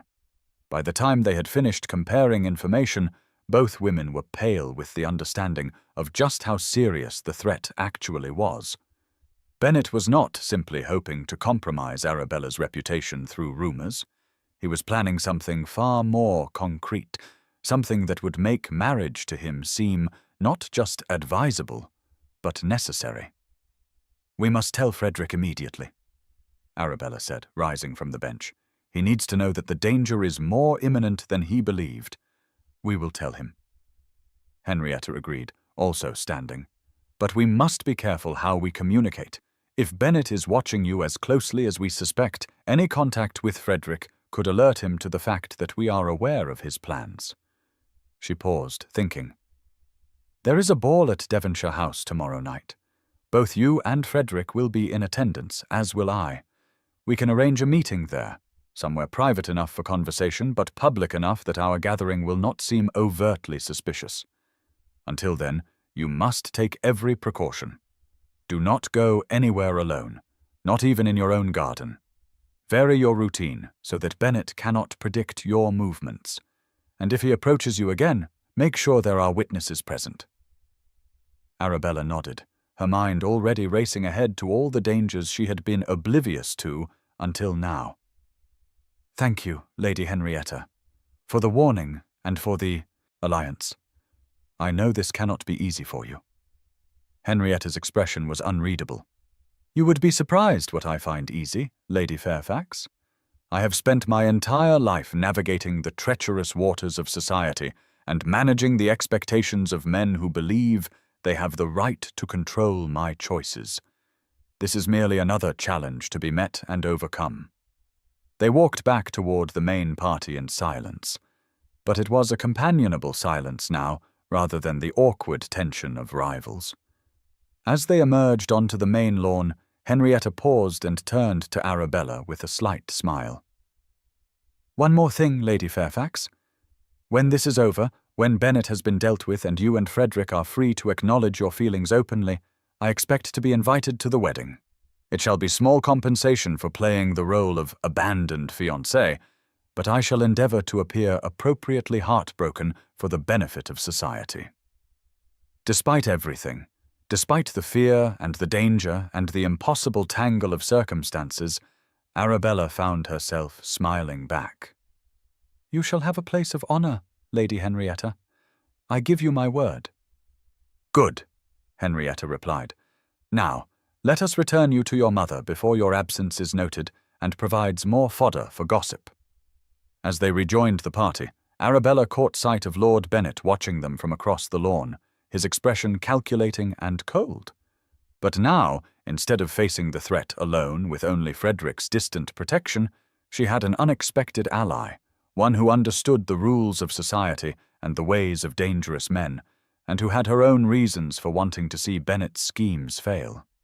The game had become more complex, the stakes higher, but for the first time since that night at Vauxhall, Arabella felt something other than helpless fear. She felt the beginning of hope, and the determination to fight for the future she wanted, rather than accept the one being forced upon her. Tomorrow night at Devonshire House, they would formulate a plan. Together, the three of them would find a way to defeat Lord Bennet and his machinations. And perhaps, just perhaps, there might be a path forward that led to happiness rather than sacrifice, to love acknowledged rather than hidden, to a future that belonged to them rather than to duty and circumstance. The Rose Arbor encounter had been terrifying, but it had also brought an unexpected gift in the form of Henrietta's alliance. Sometimes, Arabella reflected as she rejoined her family, and tried to focus on the mundane pleasantries of a garden party. Sometimes the most unlikely allies were the ones who understood the battle best. And in Lady Henrietta Dashwood, she had found not a rival but a fellow strategist, a woman who played the game of society with skill and determination, and who had chosen to deploy those skills in service of love rather than against it. The ball at Devonshire House the previous evening had allowed Frederick, Henrietta, and Arabella to meet briefly in the conservatory, ostensibly to admire the exotic orchids, while in reality sharing intelligence and formulating their defence against Lord Bennet's inevitable escalation. Frederick had listened with growing alarm as Henrietta detailed the extent of Bennet's desperation, his jaw tightening when Arabella described the encounter in the garden rose arbor and the bruises that still marked her arm beneath her long gloves. His instinct had been to confront Bennet directly, to use his considerable power and influence to crush the man completely. But both women had persuaded him that such an approach would only drive Bennet to act more recklessly and quickly. Instead, they had agreed to remain vigilant, to never allow Arabella to be alone or vulnerable, and to watch for the trap they all knew was coming. What none of them had anticipated was how soon it would spring or how public Bennet would make his final gambit. The Tilney soiree 3 nights later was meant to be an intimate gathering, a musical followed by supper for perhaps 60 guests, the sort of refined entertainment that marked the latter part of the London season when the truly fashionable families began to drift toward their country estates. Arabella had attended with her mother and sister, wearing a gown of rose silk that Lydia had insisted brought out the warmth in her complexion, her dark hair arranged in an elegant style that made her look older than her 23 years. She had been cautious all evening, keeping close to her family or to groups of acquaintances, acutely aware of Lord Bennet's presence across the drawing-room where he stood in conversation with several other gentlemen, his pale eyes tracking her movements with predatory focus. Frederick was also present, arrived late with Lady Henrietta on his arm, and though he did not approach Arabella directly, she felt the comfort of his presence like a shield, knowing he was watching over her even from a distance. The musicale portion of the evening had concluded with a performance by a celebrated soprano imported from Milan at great expense, and the guests had begun to move toward the dining room where supper was laid out on long tables draped in damask. It was during this transitional period, when the assembly was dispersed and distracted, that Arabella received the note. A footman had approached discreetly, offering a small folded paper on a silver salver, and Arabella had taken it automatically, assuming it to be some communication from her mother or perhaps an invitation to join a particular supper table. Instead, the message was unsigned and brief, claiming to be from Lady Henrietta, and requesting that Arabella meet her in the library immediately regarding a matter of utmost urgency concerning their mutual friend. Arabella's first instinct was suspicion. The note seemed too convenient, too perfectly designed to separate her from the safety of the crowd. But the mention of their mutual friend, clearly, meaning Frederick, gave her pause. What if something had happened? What if Bennet had made some move against Frederick himself? What if Henrietta truly needed to speak with her urgently? She looked around for Henrietta, intending to verify the note's authenticity, but could not locate her in the crush of guests moving between rooms. Her mother was engaged in conversation with Lady Morland, and had not noticed Arabella's distraction. Lydia had disappeared somewhere with her lieutenant, likely stealing a moment of flirtation in some corner. Frederick she could not approach without raising eyebrows, particularly as he stood with a group of gentlemen discussing what appeared to be political matters. The library, Arabella knew, was just down the corridor from the main drawing-room, a journey of perhaps 30 seconds. Surely she could slip away briefly, verify whether Henrietta had actually sent the note, and return before her absence was noticed. It was a calculated risk, but the alternative, ignoring a potentially genuine warning about danger to Frederick, seemed worse. She made her decision and moved as casually as she could manage toward the doorway, pausing to exchange a brief pleasantry with an acquaintance to establish that her departure appeared unhurried and innocent. The corridor outside the drawing-room was dimly lit, illuminated only by wall sconces placed at intervals, and the thick carpet muffled her footsteps as she walked toward the library door.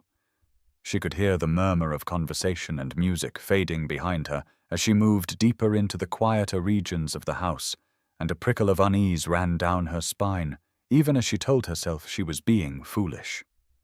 The library door was slightly ajar, a slice of lamplight spilling into the corridor, and Arabella pushed it open fully, expecting to find Henrietta waiting inside.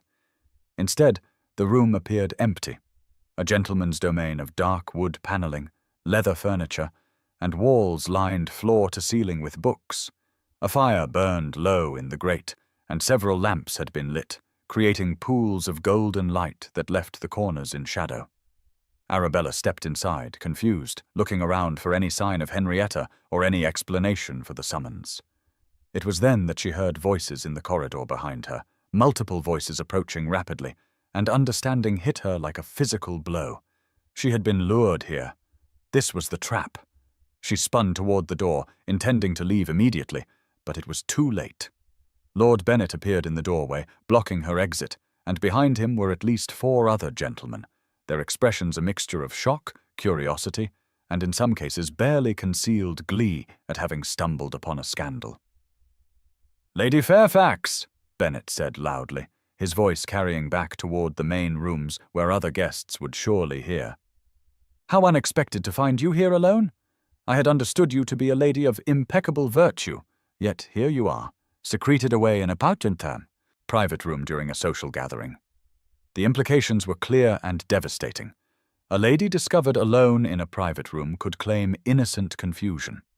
A lady discovered alone with a gentleman, or worse, appearing to be waiting for one, faced ruin.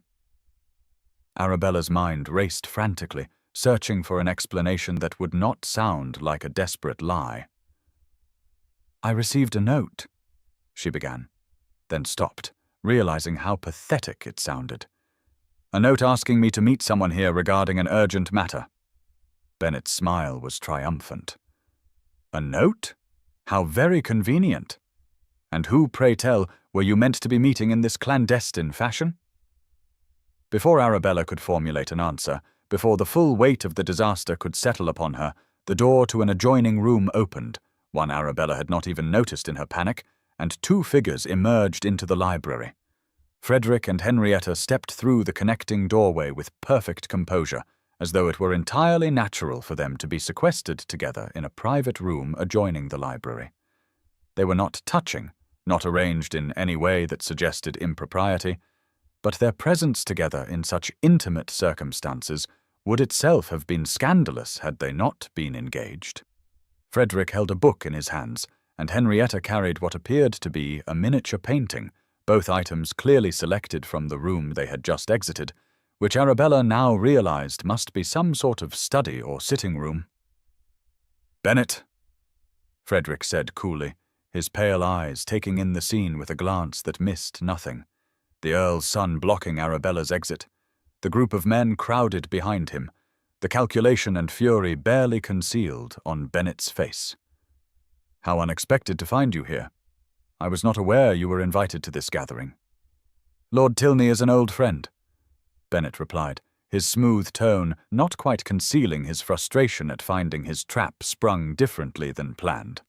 "I might ask what brings your grace to this section of the house, away from the other guests and in the company of your fiancée."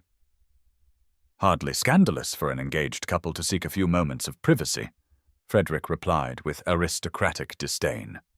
"Lady Henrietta wished to show me a particular miniature that Lord Tilney keeps in his private collection, a portrait by Hilliard that she thought might interest me given my own collection of such works." He gestured with the book he held, and I was consulting this volume on Elizabethan art to verify the attribution. All perfectly innocent and easily explained. His gaze moved to Arabella, who stood frozen across the room, her hands clutching the back of a leather chair for support. "Lady Fairfax, I presume you were also drawn by interest in Lord Tilney's collection?" The question was delivered smoothly, providing her with an explanation, an escape from Bennet's trap. But Arabella's mind was still reeling, trying to understand how Frederick and Henrietta had known to be here, how they had anticipated Bennet's move so precisely. "I received a note," she said slowly, deciding that truth was safer than invention. "A note claiming to be from Lady Henrietta, requesting I meet her here regarding an urgent matter. When I arrived, the room appeared empty." "I see," Henrietta said, her voice cool and controlled. "How very peculiar. I sent no such note, Lady Fairfax.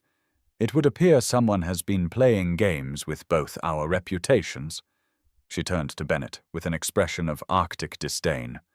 "How fortunate that the Duke and I happened to be nearby, else poor Lady Fairfax might have been compromised by this mysterious summons. One might almost think the note was designed to create exactly such a scandal." Bennet's face had gone white with fury, his carefully constructed trap dismantled before his eyes. But he was not yet defeated. His mind worked visibly, searching for an angle, a way to salvage something from the wreckage of his plan, and when he spoke again, his voice carried a note of desperation disguised as righteous indignation. "How very convenient," he said, his words dripping with false concern, that your Grace and your fiancé should be positioned so perfectly to rescue Lady Fairfax from a compromising situation. One might almost wonder if the entire scenario was arranged, if perhaps Lady Fairfax's presence here was not quite as innocent as it appears. He stepped into the library fully, forcing the other gentlemen to follow or be left in the corridor. Are we to believe that Lady Fairfax simply wandered into this room by chance at the precise moment you and Lady Henrietta were examining Lord Tilney's collection? Or is there perhaps a more interesting explanation, one that involves secret assignations and clandestine meetings? The accusation hung in the air, ugly and dangerous, and Arabella saw several of the gentlemen behind Bennet exchanging glances, their expressions shifting from shock to speculation. Bennet was attempting to turn the situation around, to suggest that she and Frederick had been meeting secretly, that Henrietta's presence was some sort of elaborate cover for an affair. It was a desperate gambit, but desperation made it no less dangerous. Frederick's expression went cold, colder than Arabella had ever seen it, and when he spoke his voice carried the full weight of his rank and authority. You will withdraw that implication immediately, Bennet, or you will answer to me for it. To suggest that a lady of quality would engage in such behavior is beyond the bounds of acceptable discourse. I demand you apologize to Lady Fairfax at once. But Bennet had clearly decided to stake everything on this final throw of the dice. His creditors were closing in, his time was running out, and if he could not have Arabella's land through marriage, he would at least have the satisfaction of destroying those who had thwarted him. He laughed, a harsh sound without humor. An apology? From me? I think not, Your Grace. You demand satisfaction for an insult to Lady Fairfax's honor, yet where was your concern for honor when you were carrying her unconscious form from the Whitmore ballroom? When you were kneeling at her side with an intimacy that far exceeded what propriety allows? When you have been observed watching her at every social gathering with an attention that suggests far more than casual acquaintance? He turned to address the other gentleman, playing to his audience. I put it to you, sirs, that the Duke of Claiborne has been trifling with Lady Fairfax while publicly engaged to Lady Henrietta Dashwood, that this engagement is nothing more than a screen for an inappropriate attachment, that Lady Fairfax's presence here tonight was by design, not accident, part of a pattern of secret meetings that has been ongoing for months.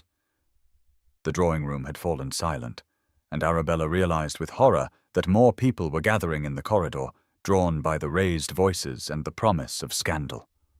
Among them she saw her mother, her face pale with shock, and Lady Tilney, the hostess, looking appalled that such a scene was unfolding in her home.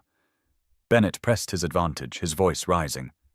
I have witnesses who can testify to Lady Fairfax's presence at Vauxhall Gardens at twilight without chaperone. I have testimony that she and the Duke have been conducting a clandestine correspondence. I have evidence of meetings in public places where they believed themselves unobserved. He turned back to Frederick, his expression triumphant despite the madness of what he was doing, destroying his own reputation in society, even as he attempted to destroy theirs. So I ask you, Your Grace, which lady has claim to your honor? The one you are publicly engaged to, or the one you have been secretly pursuing?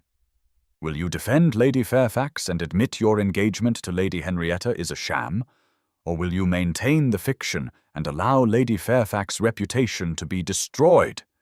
The choice is yours, but you cannot protect them both. The room seemed to hold its breath, every eye fixed on Frederick, whose face had gone rigid with suppressed emotion. Arabella could see the calculation in his eyes, the rapid assessment of options, the impossible position Bennet had created. If Frederick defended her too vigorously, he would be admitting to an inappropriate attachment while engaged to another woman, destroying both his honor and Henrietta's reputation. If he maintained the fiction of his engagement and treated Arabella as merely a casual acquaintance, her reputation would be shredded by Bennet's accusations and innuendo. There was no good choice, no path forward that did not sacrifice someone. Arabella watched emotions flicker across Frederick's face, saw the moment his composure began to crack, saw him drawing breath to speak words that would probably destroy the careful fiction they had constructed. And in that instant, she knew what she had to do. She stepped forward, moving, to the center of the library, where everyone could see her clearly, and when she spoke, her voice was calm, steady, utterly composed despite the terror churning in her stomach. "Lord Bennet's accusations are both slanderous and absurd," she said clearly. "The Duke of Claiborne has never behaved toward me with anything other than the courtesy due any lady of his acquaintance. His engagement to Lady Henrietta is perfectly genuine, as anyone with eyes can see. As for my presence at Vauxhall Gardens, I was there as companion to my elderly aunt, Mrs. Beatrice Morland, who resides in Hampstead and who enjoys the gardens on fine evenings." She paused, letting the lie settle, knowing it could be verified or disproved, but gambling that Bennet had no actual witnesses, only supposition and speculation. However, Lord Bennet's interest in my movements and his attempts to manufacture scandal where none exists have made me most uncomfortable. Therefore, I have decided to accept my aunt's long-standing invitation to serve as her companion at her estate in Scotland. I will be departing London within the week and do not anticipate returning for the foreseeable future." The gasps that greeted this announcement were audible even over the murmur of speculation, and Arabella saw her mother's face drain of all colour, saw Lydia's expression of complete shock, saw Lady Tilney's relief that the scandal was resolving itself in a way that required no action on her part. But it was Frederick's reaction that nearly broke her resolve. His face went absolutely white, all his aristocratic composure shattering in an instant as the implications of her words sank in. She was removing herself from London, from society, from any possibility of marriage to him or to anyone. She was sacrificing her entire future to protect both his reputation and her own, choosing exile over scandal, choosing to preserve what they had built even if it meant destroying any chance of happiness. "No," he said, the single word escaping before he could stop it, raw and anguished. "Lady Fairfax, you cannot, that is, there is no need for such drastic measures." Henrietta placed a hand on his arm, a gesture that appeared supportive, but was clearly meant to restrain him from saying more, from revealing too much. "The Duke is quite right," she said smoothly, her cool voice a counterpoint to Frederick's emotion. "Surely such an extreme step is unnecessary, Lady Fairfax. Lord Bennet's wild accusations have no foundation, as everyone present can surely see. To leave London over such nonsense would be to give them credence they do not deserve." But Arabella shook her head, her eyes meeting Frederick's for just a moment, trying to convey in that brief glance all the love and regret and desperate hope that she could not speak aloud. "My decision is made, Lady Henrietta, though I thank you for your concern. My aunt grows elderly and has need of a companion. It is a respectable position, one that will suit me well." She turned to face Bennet directly, and allowed a note of steel to enter her voice. "As for Lord Bennet's insinuations, I trust that with my departure from London, his interest in my activities will cease. If it does not, I shall be forced to bring formal charges of harassment and slander, which I am certain my cousin, the magistrate in Derbyshire, would be most interested to investigate." The threat was subtle but clear, a reminder that even a lady of modest means had connections and recourse, and she saw Bennet's expression shift from triumph to frustrated rage. He had failed. She was escaping his reach, removing herself from London and from any possibility that he could force her into marriage. Without her presence in society, his accusations meant nothing, would be dismissed as the ravings of a desperate man attacking a lady who had already withdrawn from the field. One of the gentlemen behind Bennet, Lord Gardiner, cleared his throat uncomfortably. "I believe this matter is concluded," he said firmly. "Lady Fairfax has explained her presence here satisfactorily. The Duke and Lady Henrietta have demonstrated the innocence of their own situation, and Lady Fairfax's decision to accept a position with her aunt is entirely her own affair. Bennet, I suggest you withdraw your accusations before you find yourself facing challenges from every gentleman present for your slander of ladies under our protection." Murmurs of agreement rippled through the assembled men, and Arabella saw Bennet's face contort with impotent fury. He had overplayed his hand, had made his desperation too obvious, and now found himself facing social censure instead of the triumph he had anticipated. Without another word, he turned and pushed through the crowd, disappearing down the corridor like a beaten dog slinking away from a fight. The other guests began to disperse, the crisis resolved, if not forgotten, already composing the stories they would tell of this evening's drama.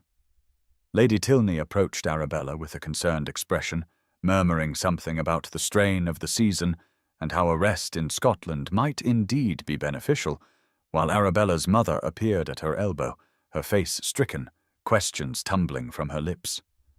Through it all, Arabella was aware of Frederick standing motionless in the center of the library, his face a mask of anguish, his hands clenched at his sides as though it took every ounce of his control not to cross the room and pull her into his arms before all of London society. Henrietta remained beside him, her hand still on his arm, her expression unreadable, and Arabella wondered what the other woman was thinking, whether she approved of Arabella's sacrifice or thought it unnecessary, whether she would help Frederick recover from this blow or would simply proceed with their arranged marriage as though nothing had changed. As her mother led her from the library, Arabella allowed herself one final glance back, and her eyes met Frederick's across the crowded room. In that look she tried to convey everything she could not say, that she loved him, that this sacrifice was freely given, that she hoped someday they might find a way back to each other, that she would wait however long it took. His expression crumpled for just an instant before he regained control, and she saw his lips form two silent words that she understood perfectly even across the distance. "Forgive me." Then she was swept into the corridor and surrounded by concerned acquaintances and her distressed family, and the library with its leather chairs and flickering lamplight, and the man she loved disappeared from view. The carriage ride home was a blur of her mother's anxious questions and Lydia's shocked exclamations, neither of which Arabella could properly answer without revealing truths that must remain hidden. She pleaded exhaustion and shock, promised explanations in the morning, and retreated to her chamber as soon as they arrived home, closing the door against the world, and finally allowing the tears she had held back to fall. She had saved Frederick's honor and her own reputation, had thwarted Bennet's scheme and removed herself from his reach, but the cost was everything she had ever wanted. Scotland was not exile, not truly, but it might as well have been. Her aunt's estate was remote, far from London society, far from any possibility of seeing Frederick, of being part of his life in even the most tangential way. She would be burying herself alive to protect a love that now seemed more impossible than ever, sacrificing her future on the altar of propriety and protection. Yet even through her grief, even through the tears that soaked her pillow as she lay in the darkness, Arabella could not regret her choice. She had seen Frederick's face, had seen the moment he was about to sacrifice everything for her, and she could not allow him to destroy himself. Better that she should disappear, should fade into obscurity as a spinster companion to an elderly aunt, than that he should lose his position, his honor, his ability to protect others who might need him. Love, she was learning, was not always about claiming what you wanted. Sometimes it was about protecting what you loved, even at the cost of your own happiness. And so she would go to Scotland and try to build a life from the ruins of her dreams, carrying with her the memory of twilight in a maze, of a kiss that should never have happened, of words whispered in a library that no one else had heard. She would go, and she would survive, and she would hope that someday, somehow, fate might be kinder than it had been tonight. The rain began just after sunset on the evening before Arabella's scheduled departure for Scotland, a summer storm that swept across London with unexpected ferocity, turning the streets into rivers and hammering against window panes with a violence that matched the turmoil in her heart. She sat in the small parlor of the Bloomsbury townhouse, surrounded by half-packed trunks and scattered belongings, the physical manifestation of a life being dismantled, and tried to convince herself that she was doing the right thing. 4 days had passed since the disastrous scene at the Tilney soiree. 4 days during which Arabella had thrown herself into preparations for departure with a manic energy that kept her too busy to think, too occupied to feel. Her mother had wept and pleaded, unable to understand why her daughter would choose to bury herself in the Scottish Highlands as companion to an elderly aunt she had met only twice in her life. Lydia had railed against the injustice of it all, declaring that Arabella was being driven away by that horrid Lord Bennet, and that someone should call him out for his behaviour. Neither woman knew the full truth, and Arabella could not enlighten them without revealing Frederick's involvement, without exposing the love that had driven all her choices. So she had simply insisted that the decision was made, that her aunt needed her, that a change of scenery would do her good after the strain of the season. Now, on her last night in London, perhaps her last night in this city forever, Arabella sat among the detritus of her former life and allowed herself to acknowledge the full weight of her grief. Tomorrow she would board a coach that would carry her north, away from everything familiar, away from the slim hope that she might catch a glimpse of Frederick at some social gathering, away from the possibility, however remote, that circumstances might change, and their love might find a way forward. Tonight she could mourn what she was leaving behind, could allow the tears that had been threatening for days to finally fall unchecked. She wore a simple dress of grey wool, practical clothing for travelling, and her hair hung loose down her back rather than arranged in the elaborate styles society demanded. There seemed little point in maintaining such pretenses when tomorrow would see her transformed from a lady of quality, however modest, into a mere companion, a woman whose consequence derived entirely from her employer rather than her own birth or connections. The clock on the mantel, one of the few valuable items that would not be packed, as the house would remain occupied by her mother and sister, chimed 8 times, each note seeming to mark another door closing, another possibility ending. Arabella wiped her eyes with a handkerchief already damp from previous tears and tried to focus on the practical task of deciding which books to take and which to leave behind. Her small allowance would not permit excessive baggage, and every item must be carefully considered. She was examining a volume of poetry, one Frederick had once mentioned admiring, trying to decide if keeping it would be a comfort or a torment, when she heard a commotion in the entrance hall below. Raised voices, her mother's tone of shock and confusion, and then footsteps on the stairs, rapid and heavy, the tread of someone taking them 2 at a time. Before Arabella could rise from her seat, before she could compose herself or hide the evidence of her tears, the parlour door burst open and Frederick stood on the threshold, and the sight of him drove all coherent thought from her mind. He was soaked to the skin, his coat and breeches dark with rain, his cravat loosened and askew, his carefully styled hair plastered to his head and dripping water onto the carpet. He looked nothing like the composed Duke of Claiborne, who moved through society with such assured authority, and everything like a man who had abandoned all pretense of propriety in desperate urgency. His chest heaved as though he had been running, and his pale eyes blazed with an intensity that made Arabella's breath catch even through her shock at his appearance. Behind him hovered Jenny, the young maid, her expression torn between scandal at allowing a gentleman into the parlour with her mistress unchaperoned, and awe at having a duke standing in their modest entrance hall. Mrs. Fairfax could be heard calling questions from below, her voice sharp with confusion and the beginning of alarm. But Frederick seemed oblivious to everything except the woman seated among the trunks, her face wet with tears, her composure shattered. "I tried to tell him you were not receiving visitors, my lady," Jenny stammered, wringing her hands. "But his grace insisted it was urgent, and I did not know what to do, and he just came up the stairs before I could stop him." "It is all right, Jenny," Arabella managed, her voice barely above a whisper. "You may go."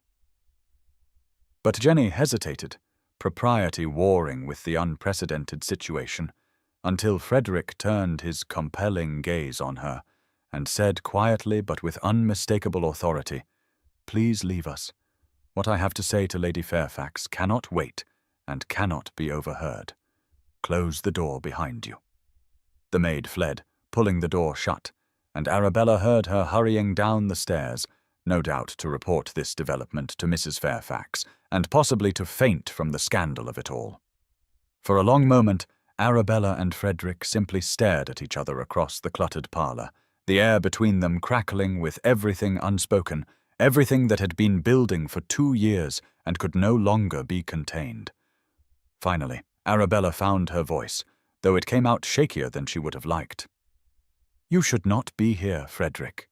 If anyone sees you, if word gets out that you visited me alone in my home, both our reputations will be destroyed. Everything we have sacrificed will have been for nothing." Frederick took a step into the room, water dripping from his coat onto the worn carpet, his hands clenching and unclenching at his sides, as though he was fighting to keep them from reaching for her. "I do not care about my reputation," he said, his voice rough and raw. "I do not care about scandal or gossip or what society thinks. I cannot let you go like this, Arabella. I cannot let you disappear into Scotland believing that I chose duty over you, that I chose Henrietta, that I chose anything other than you from the moment I first knew you." Arabella rose from her chair, her legs unsteady, her whole body trembling with the effort of maintaining any control at all. "You announced your engagement to her before hundreds of witnesses," she said, and heard the bitterness in her own voice. "You stood on that dais and proclaimed to all of London that she would be your Duchess. How is that not choosing her?" "Because the engagement was never real," Frederick said, taking another step closer. "It was never legally binding. There was no formal contract, no settlement signed, no banns read. It was a performance, Arabella, a piece of theatre designed to protect you from Bennet by making it appear I was safely occupied elsewhere. Henrietta knew it, I knew it, and we both agreed that when the danger had passed, the engagement would be quietly dissolved, and we would both be free to pursue our own paths." "But you announced it so publicly," Arabella protested, even as hope began to war with despair in her chest. "You stood before all of society and declared your intentions. How could such an announcement not be binding?" "Because I was careful with my words," Frederick replied. "I announced that I intended to form an alliance with the Dashwood family, that Lady Henrietta and I had reached an understanding. I never spoke vows, never made promises that could be held legally binding. It was all deliberate ambiguity, enough to convince society and therefore to convince Bennet, but nothing that would actually trap either Henrietta or myself in an unwanted marriage." He ran a hand through his wet hair, frustration evident in every line of his body. "But I see now that my elaborate schemes, my careful plans to protect you from a distance, have done nothing but cause you pain. I thought I was being noble, sacrificing my own happiness to keep you safe. But all I have done is drive you away. I have been a fool, Arabella. A blind, arrogant fool who was so focused on protecting you from external threats that I never considered I might be the one hurting you most." The words hung in the air between them, and Arabella felt something crack inside her chest, some barrier she had been maintaining to keep her heart from shattering completely. "You told me your happiness was decided 2 years ago," she said, her voice breaking.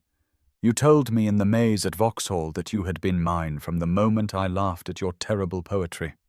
But then you bound yourself to Henrietta, and you avoided me at every gathering, and you let me believe that duty and honour mattered more to you than whatever we might have had together."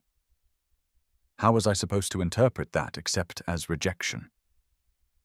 Frederick's expression twisted with anguish, and he closed the remaining distance between them in 3 long strides, his hands reaching for hers, gripping them with a desperate strength. "I chose you, Arabella. I have always chosen you. Every decision I have made for the past 2 years has been about you, about keeping you safe, about trying to create a world where you could be happy, even if that happiness did not include me. When I learned of Bennett's scheme, when I realized the danger you faced, I would have done anything to protect you. If that meant announcing an engagement to another woman, I would do it. If that meant staying away from you, even when every fiber of my being wanted to be near you, I would do it. If that meant watching you from across ballrooms and aching with the need to dance with you, to talk with you, to simply be in your presence, I would endure it all gladly if it meant you were safe. His pale eyes searched her face, and she saw in them a vulnerability she had never witnessed before, a rawness that stripped away all his ducal armor. But I see now that I was wrong. I was so focused on protecting you from Bennett, from scandal, from anything that might harm you, that I never asked what you actually wanted. I never fought for us, only against him. I never gave you the choice to face the danger together, to be partners in finding solutions, rather than casting you as something fragile that needed to be shielded and hidden away. Arabella's tears were falling freely now, but they were different tears than before, tears of relief and heartbreak and desperate hope all mingled together.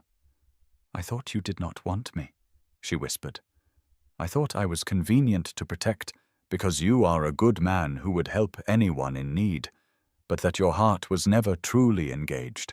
Even when you kissed me in the maze, even when you told me you loved me, I thought it was a moment of weakness, something you regretted." Frederick made a sound that was half laugh, half groan, and released one of her hands to cup her face, his thumb brushing away her tears with infinite gentleness. "Regret kissing you?"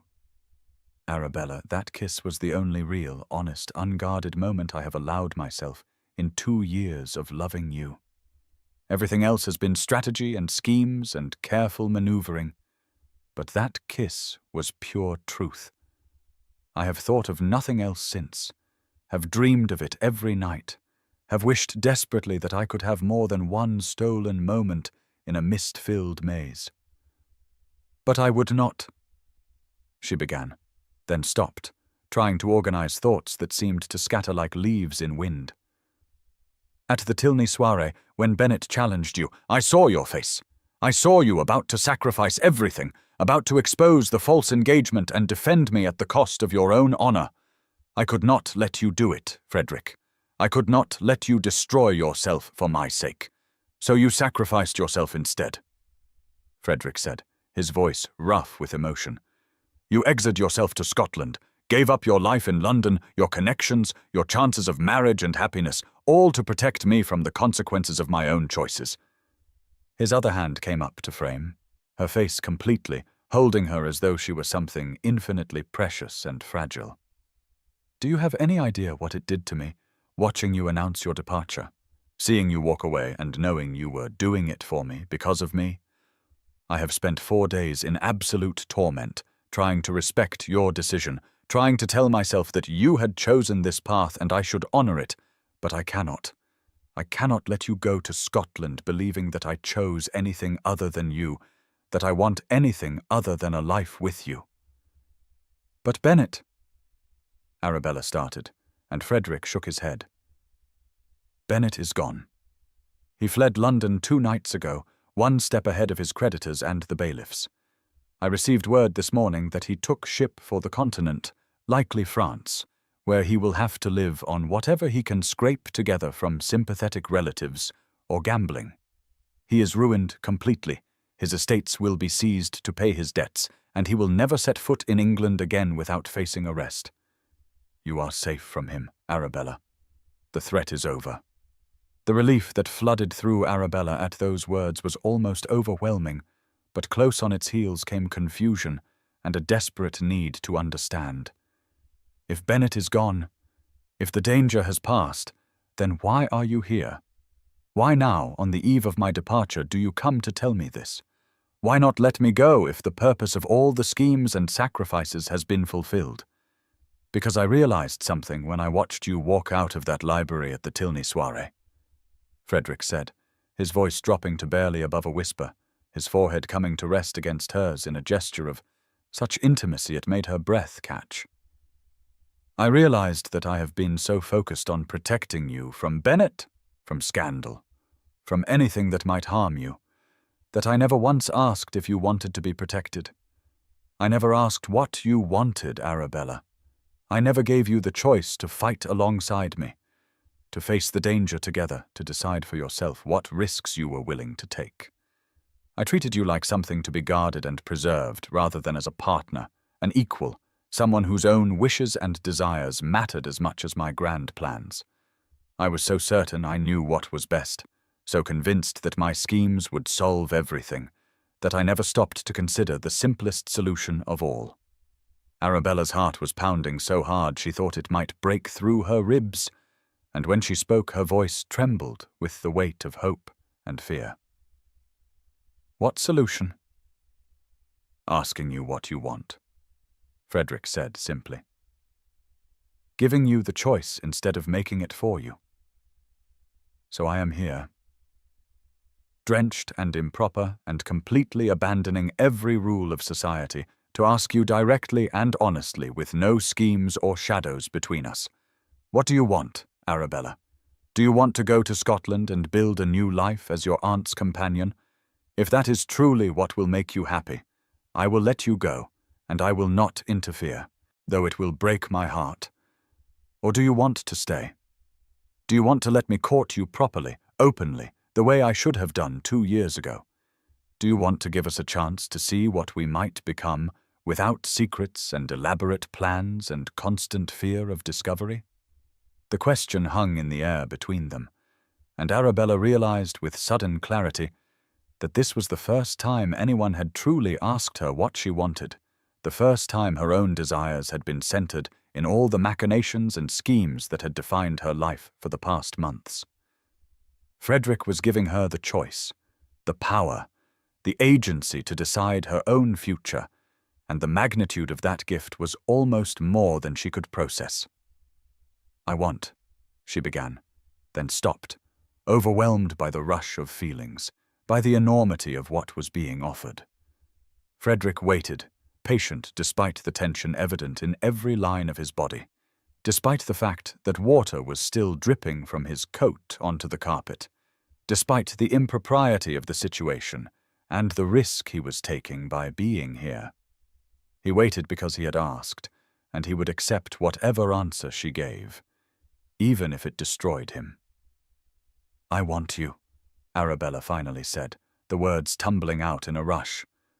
I have wanted you from that night at the Moorland Musicale when you shared your poetry with me and looked embarrassed about its imperfections.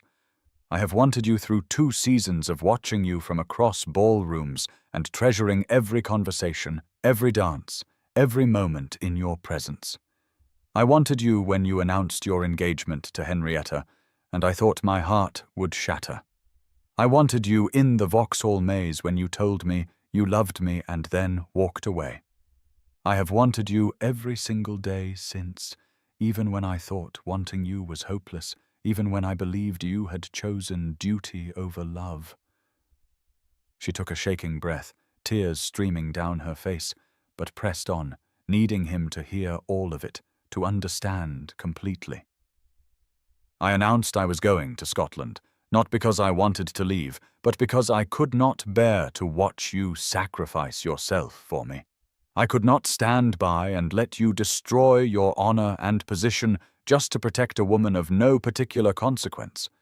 But if you are truly free, if Henrietta was never a real obstacle, if Bennett is gone and the danger is past, then yes, Frederick. Yes, I want to stay. Yes, I want you to court me. Yes, I want everything you are offering and more besides. I want a life with you, a future with you, all the things I never dared hope for because they seemed so far beyond my reach.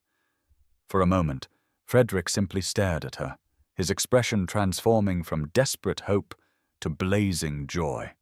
And then he was pulling her against him, his arms coming around her with a fierce possessiveness that spoke of long denial finally breaking. His lips found hers in a kiss that was nothing like the careful, restrained caress they had shared in the Vauxhall maze. This was desperate and claiming and full of 2 years of pent-up longing, and Arabella responded with equal fervor, her hands fisting in his wet coat, her body molding to his as though they had been designed to fit together exactly this way. The kiss went on and on, neither of them willing to break contact, both trying to communicate through touch what words seemed inadequate to express.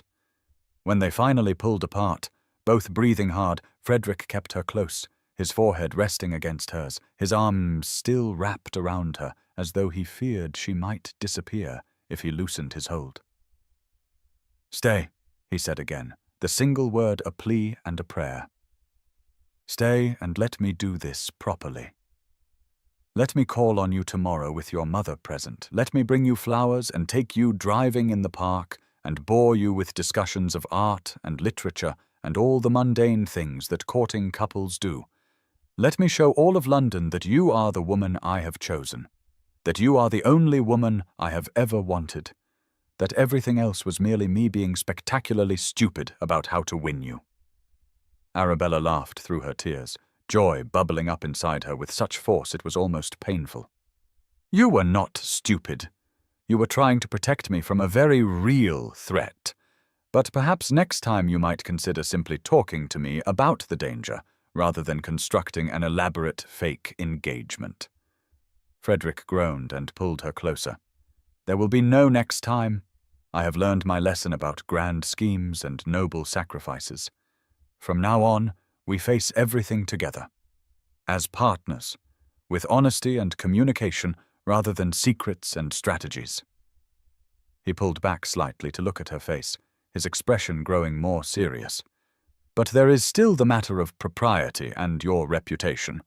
I have already scandalized your household by bursting in here like a madman.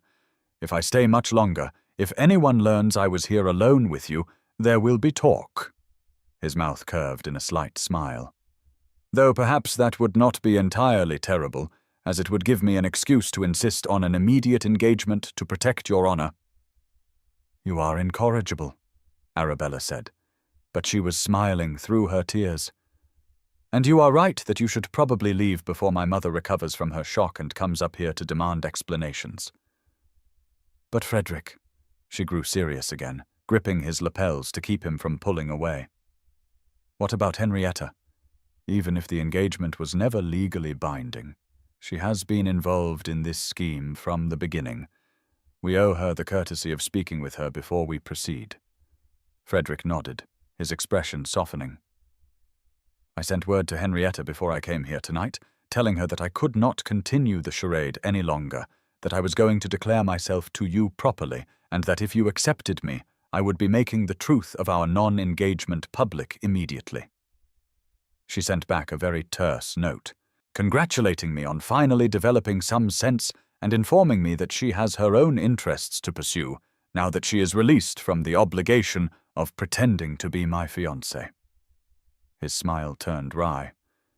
"I believe she may have been even more frustrated by my elaborate schemes than you were, though she was too polite to say so directly until now."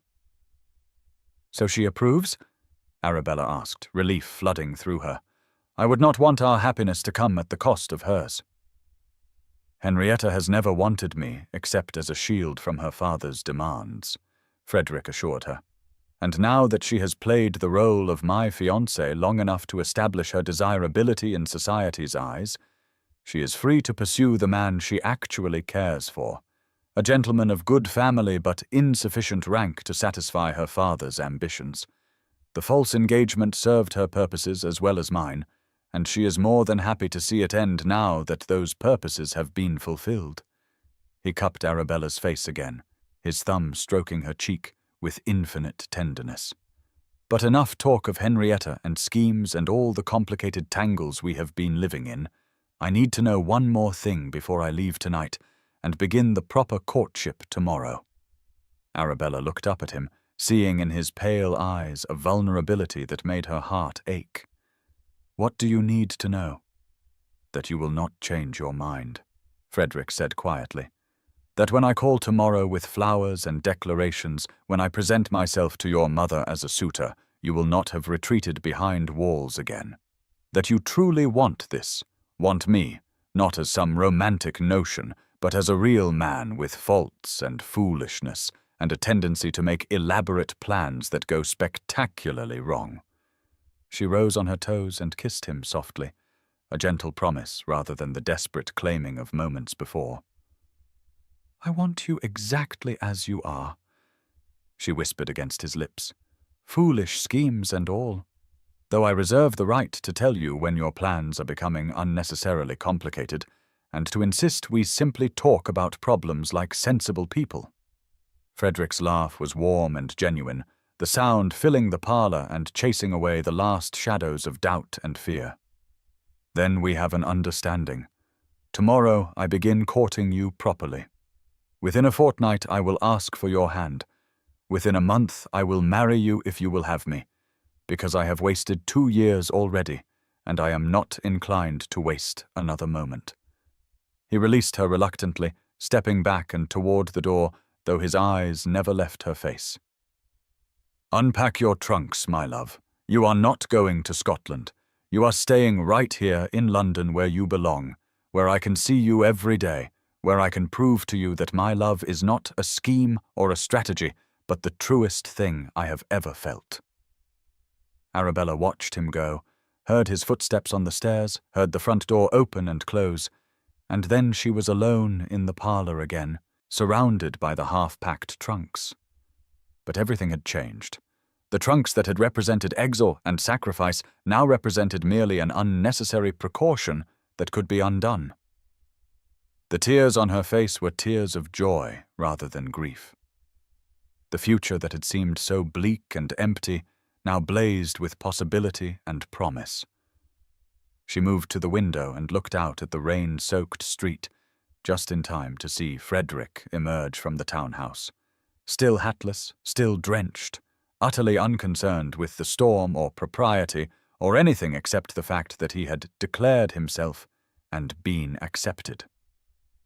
He looked up at the window as though knowing she would be there, and even through the rain and the darkness she could see his smile, brilliant and unguarded, the smile of a man who had finally stopped trying to protect happiness from a distance and had instead chosen to claim it directly. She pressed her hand to the glass in a silent gesture of connection, and he raised his in response before turning and striding away into the rainy night. Arabella stood at the window long after he had disappeared, her heart so full it felt as though it might overflow, and began to plan not for departure, but for the future that now stretched before her bright with promise. Tomorrow Frederick would call, proper and correct with her mother present. Tomorrow the courtship would begin in earnest, open and acknowledged before all of London. Tomorrow the world would learn that the Duke of Claiborne had chosen a lady of modest fortune over political alliance and grand connections, had chosen love over strategy, had chosen Arabella Fairfax over everything else society valued. But tonight, in this quiet moment between one life and another, Arabella simply stood at the window and let herself feel the weight of 2 years of longing finally released, of love that had been hidden in shadows finally brought into the light, of a future that had seemed impossible now opening before her like a flower turning toward the sun. The rain continued to fall, washing the streets clean, and in the small Bloomsbury parlor, surrounded by trunks that would never make the journey to Scotland, Arabella began to believe in happy endings after all. The September evening was perfect, one of those rare gifts that England bestows occasionally when summer reluctantly yields to autumn, the air warm enough to be comfortable, yet touched with the crispness that promised cooler days ahead. The gardens of Claiborne House, Frederick's ducal estate in Kent, were ablaze with late blooming roses and dahlias, their colours seeming almost too vivid against the mellowing light of early evening. Inside the grand manor house, preparations had been underway all day for what Frederick insisted on calling an intimate gathering, though Arabella had laughed at the description given that intimate apparently meant 50 guests including family, close friends, and those members of society whose good opinion actually mattered. 6 weeks had passed since that rain-soaked evening when Frederick had appeared at her Bloomsbury townhouse and shattered all her plans for Scottish exile, 6 weeks during which he had kept his promise to court her properly, despite his clear impatience with the slow pace propriety demanded. He had called every day that decency allowed, bringing flowers that progressed from tasteful bouquets to increasingly elaborate arrangements that made her mother's modest parlour look like a conservatory. He had taken Arabella driving in Hyde Park at the fashionable hour when all of society could observe them together, making it abundantly clear that his interest was serious and his intentions honourable. He had escorted her to the theatre, to musicales, to gallery exhibitions, and to every social gathering where their presence together would cement in the public mind that the Duke of Claiborne had eyes for no one but Lady Arabella Fairfax. The dissolution of his engagement to Lady Henrietta had been handled with such skill and discretion that society had barely blinked. Henrietta herself had announced, just 3 days after Frederick's midnight visit to Arabella, that upon reflection she and the Duke had determined they would not suit, that their attachment had been more a meeting of minds regarding family duty than a meeting of hearts, and that they had mutually agreed to end the engagement by common consent with no ill will on either side. The speed with which Viscount Sebastian Morland had then begun paying marked attention to Henrietta had led to some raised eyebrows and knowing smiles, but the general consensus seemed to be that both parties had made a fortunate escape and found more suitable attachments elsewhere.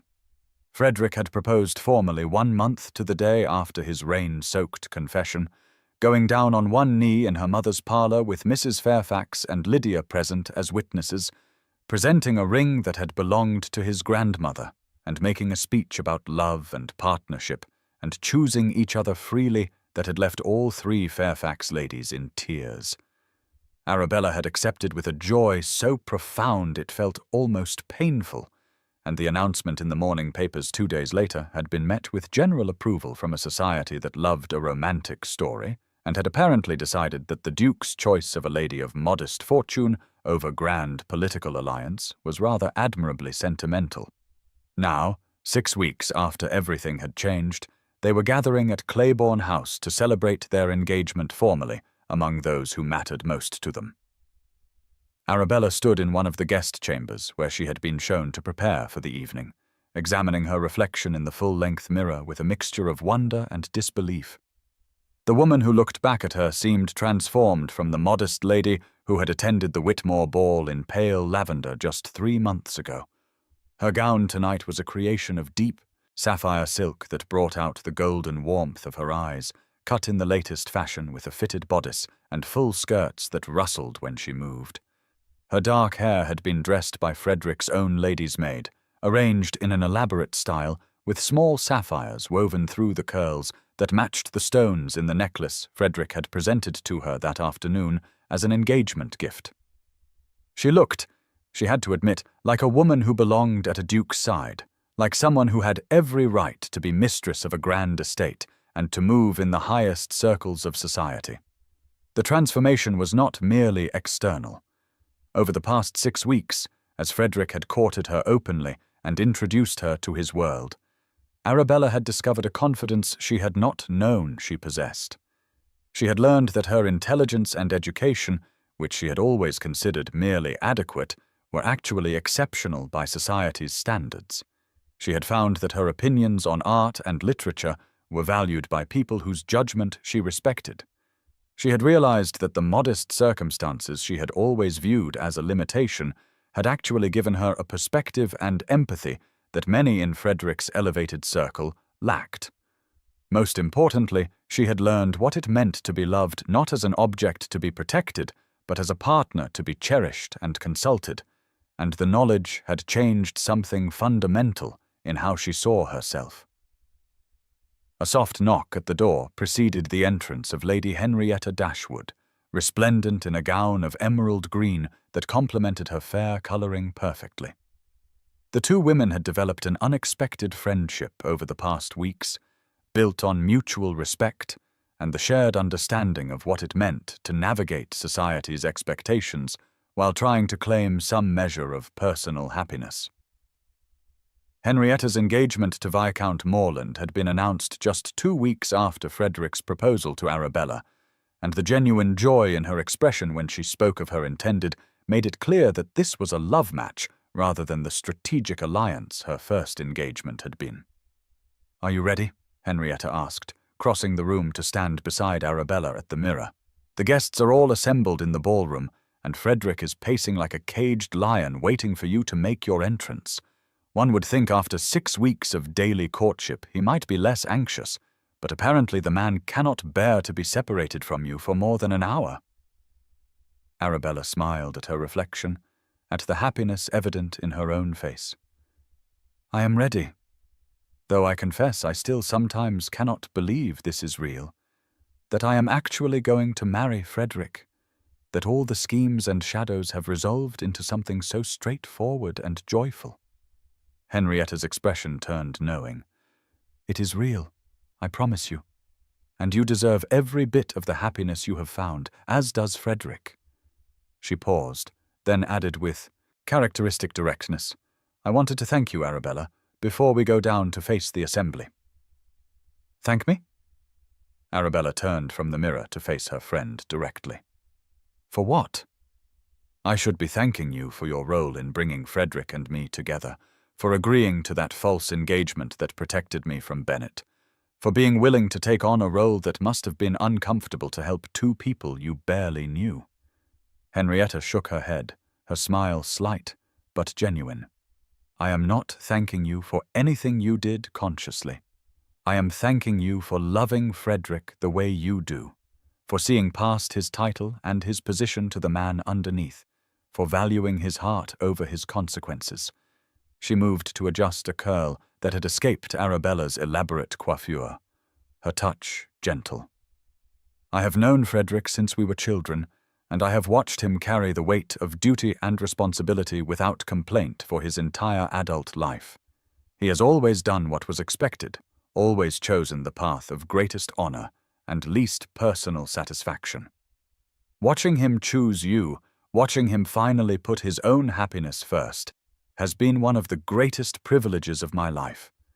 You have given him permission to be human rather than merely ducal, and for that, I am profoundly grateful."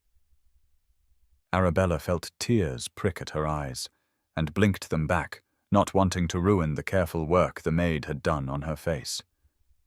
"You make it sound as though I have done something heroic, when in truth I have simply loved him. The most selfish, natural thing in the world. Sometimes the most natural things are also the most heroic," Henrietta replied. "Now, shall we go downstairs before Frederick wears a path in the ballroom floor with his pacing?" The 2 women descended the grand staircase together, a sight that would have seemed impossible just months ago, the current fiancé and the former one moving in perfect harmony. The ballroom at Claiborne House was magnificent, smaller than the grand assembly rooms at places like Whitmore or Devonshire, but no less impressive, for its more intimate scale. Crystal chandeliers cast warm light over walls hung with silk in deep crimson and gold, and tall windows stood open to the gardens beyond, allowing the evening breeze to carry the scent of roses into the room. The guests assembled were indeed the people who mattered most: Frederick's sister and her husband, Arabella's mother and Lydia, looking slightly awed by their surroundings, several couples who had proven themselves true friends rather than merely social acquaintances, and a select group of family members on both sides. Viscount Morland stood near one of the windows, engaged in conversation with Frederick's brother-in-law, his eyes tracking Henrietta's entrance with an attention that made his feelings abundantly clear. But it was Frederick whom Arabella saw first and last, Frederick who stood near the center of the ballroom and turned as though sensing her presence, before she had even fully entered. He was devastating in his evening clothes, the severe black coat and white cravat emphasizing the breadth of his shoulders and the aristocratic perfection of his features. But it was his expression that made Arabella's breath catch. He looked at her as though she were the only person in the room, in the world, as though the sight of her descending those stairs was the answer to every prayer he had ever uttered. The naked love and pride in his face would have been shocking in its intensity had anyone been watching closely, but Frederick seemed to have forgotten entirely that they had an audience. He crossed the ballroom in long strides, propriety be damned, and met her at the base of the stairs, taking her hand and raising it to his lips in a gesture that was both courtly and intimate. "You are breathtaking," he said quietly, for her ears alone. "I knew the sapphires would suit you perfectly. They belonged to my grandmother, who was by all accounts a formidable woman, and I think she would have loved you as I do." Arabella smiled up at him, her heart so full she thought it might overflow. "You are somewhat breathtaking yourself, Your Grace. Though I think we are supposed to maintain at least the appearance of propriety until after the official announcement." Frederick's answering smile was wicked. "I have spent 6 weeks being excruciatingly proper, calling at prescribed hours, limiting our time alone together, submitting to your mother's chaperoning with saintly patience. Tonight is our engagement celebration, and I intend to hold you as close as society will permit, and perhaps slightly closer." His sister, the Duchess of Hartfield, called out from across the room with evident amusement. "Frederick, stop monopolizing your intended and bring her over so we can welcome her properly to the family." The evening that followed was unlike any Arabella had experienced in her 3 seasons in London society. There was no stiffness, no social maneuvering, no undercurrent of judgment or competition. The guests were genuinely pleased for them. The conversation was lively and intelligent, and when Frederick's brother-in-law proposed a toast to the happy couple, the good wishes expressed were heartfelt rather than merely polite. Dinner was served in the grand dining room, Arabella seated at Frederick's right as his acknowledged fiancé, and the meal was a succession of exquisite courses accompanied by excellent wine and better conversation. Henrietta, seated across from Arabella with Viscount Morland at her side, caught her eye several times during the meal and smiled in a way that seemed to say, "You see? This is what happiness looks like when it is freely chosen rather than strategically arranged." After dinner, the guests returned to the ballroom, where the small orchestra Frederick had engaged struck up a waltz. It was the same piece that had been playing at the Whitmore ball when Frederick had made his false announcement, and Arabella recognized it immediately, feeling a complex wash of emotions at the memory of that devastating night. Frederick noticed her reaction and drew her onto the floor, taking her in his arms with a possessiveness that would have raised eyebrows in more formal company, but here merely earned indulgent smiles from their friends. "No fainting this time, I hope?" Arabella teased as they began to move, falling easily into the rhythm of the dance. Frederick pulled her slightly closer than the prescribed 12 inches, close enough that she could feel the warmth of him, close enough that propriety was definitely being tested. "If you do," he whispered, his breath warm against her ear, "I will catch you. I will always catch you, Arabella. No matter what threatens, no matter what challenges we face, you will never fall alone again." They danced in silence for several measures, lost in each other despite the other couples now joining them on the floor. Finally, Arabella spoke, needing to address something that had been on her mind since she had learned the full extent of what Frederick had done in the weeks since their engagement. "You restored my family's estates," she said quietly. "My mother told me that the Derbyshire property has suddenly become profitable again, that debts we thought insurmountable have been mysteriously satisfied, that we now have a comfortable income where before we had barely enough to manage. That was you, Frederick. Do not deny it." Frederick had the grace to look slightly uncomfortable. "I may have made some investments on your family's behalf." The Derbyshire land was being poorly managed by an incompetent steward. Replacing him with someone who actually understands modern agricultural methods and investing in some improvements to the tenant cottages was simply good business sense.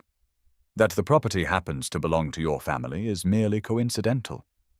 Arabella stopped dancing, forcing Frederick to halt as well, and looked up at him with an expression that was equal parts exasperation and tenderness. "You terrible liar! There is nothing coincidental about it. You have made my family financially secure so that when we marry, no one can say I accepted you out of necessity or gratitude, so that I come to you as an equal rather than as a charity case." Frederick's expression turned serious, all hint of teasing gone.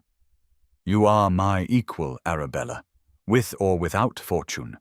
Your intelligence, your character, your capacity for love and compassion, these are worth more than any dowry. But yes, I wanted to ensure that our marriage was seen by all of society, and more importantly by you, as a choice freely made between equals. I wanted no whisper of speculation that you married me for my title or my wealth, and I wanted you to know that my love for you has nothing to do with gratitude or duty or any noble impulse to rescue someone in need. I love you for yourself alone, and I wanted our marriage to reflect that truth." Arabella felt tears threatening again, and blinked them back impatiently. "You are impossible," she said, but her voice was thick with emotion. "Impossible and wonderful, and I love you more than I can express." They resumed dancing, but Arabella was aware that they had become something of a spectacle, the other couples giving them a wide berth as though recognizing that the Duke and his intended were in a world of their own. She caught her mother's eye across the room and saw Mrs. Fairfax dabbing at her face with a handkerchief, clearly overcome with emotion at seeing her daughter so obviously cherished. Lydia stood nearby with a group of young people, looking proud and pleased that her sister had made such a brilliant match.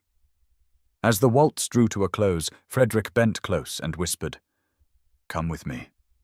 I have something to show you." He led her from the ballroom through one of the open windows onto the terrace, then down the steps into the garden beyond. Several other guests had also wandered outside to enjoy the evening air, but Frederick guided Arabella past them, deeper into the formal gardens, where pathways lined with lavender and rosemary wound between beds of late-blooming flowers. The moon was rising, nearly full, casting silver light over the landscape and making the whole scene feel enchanted, removed from the ordinary world.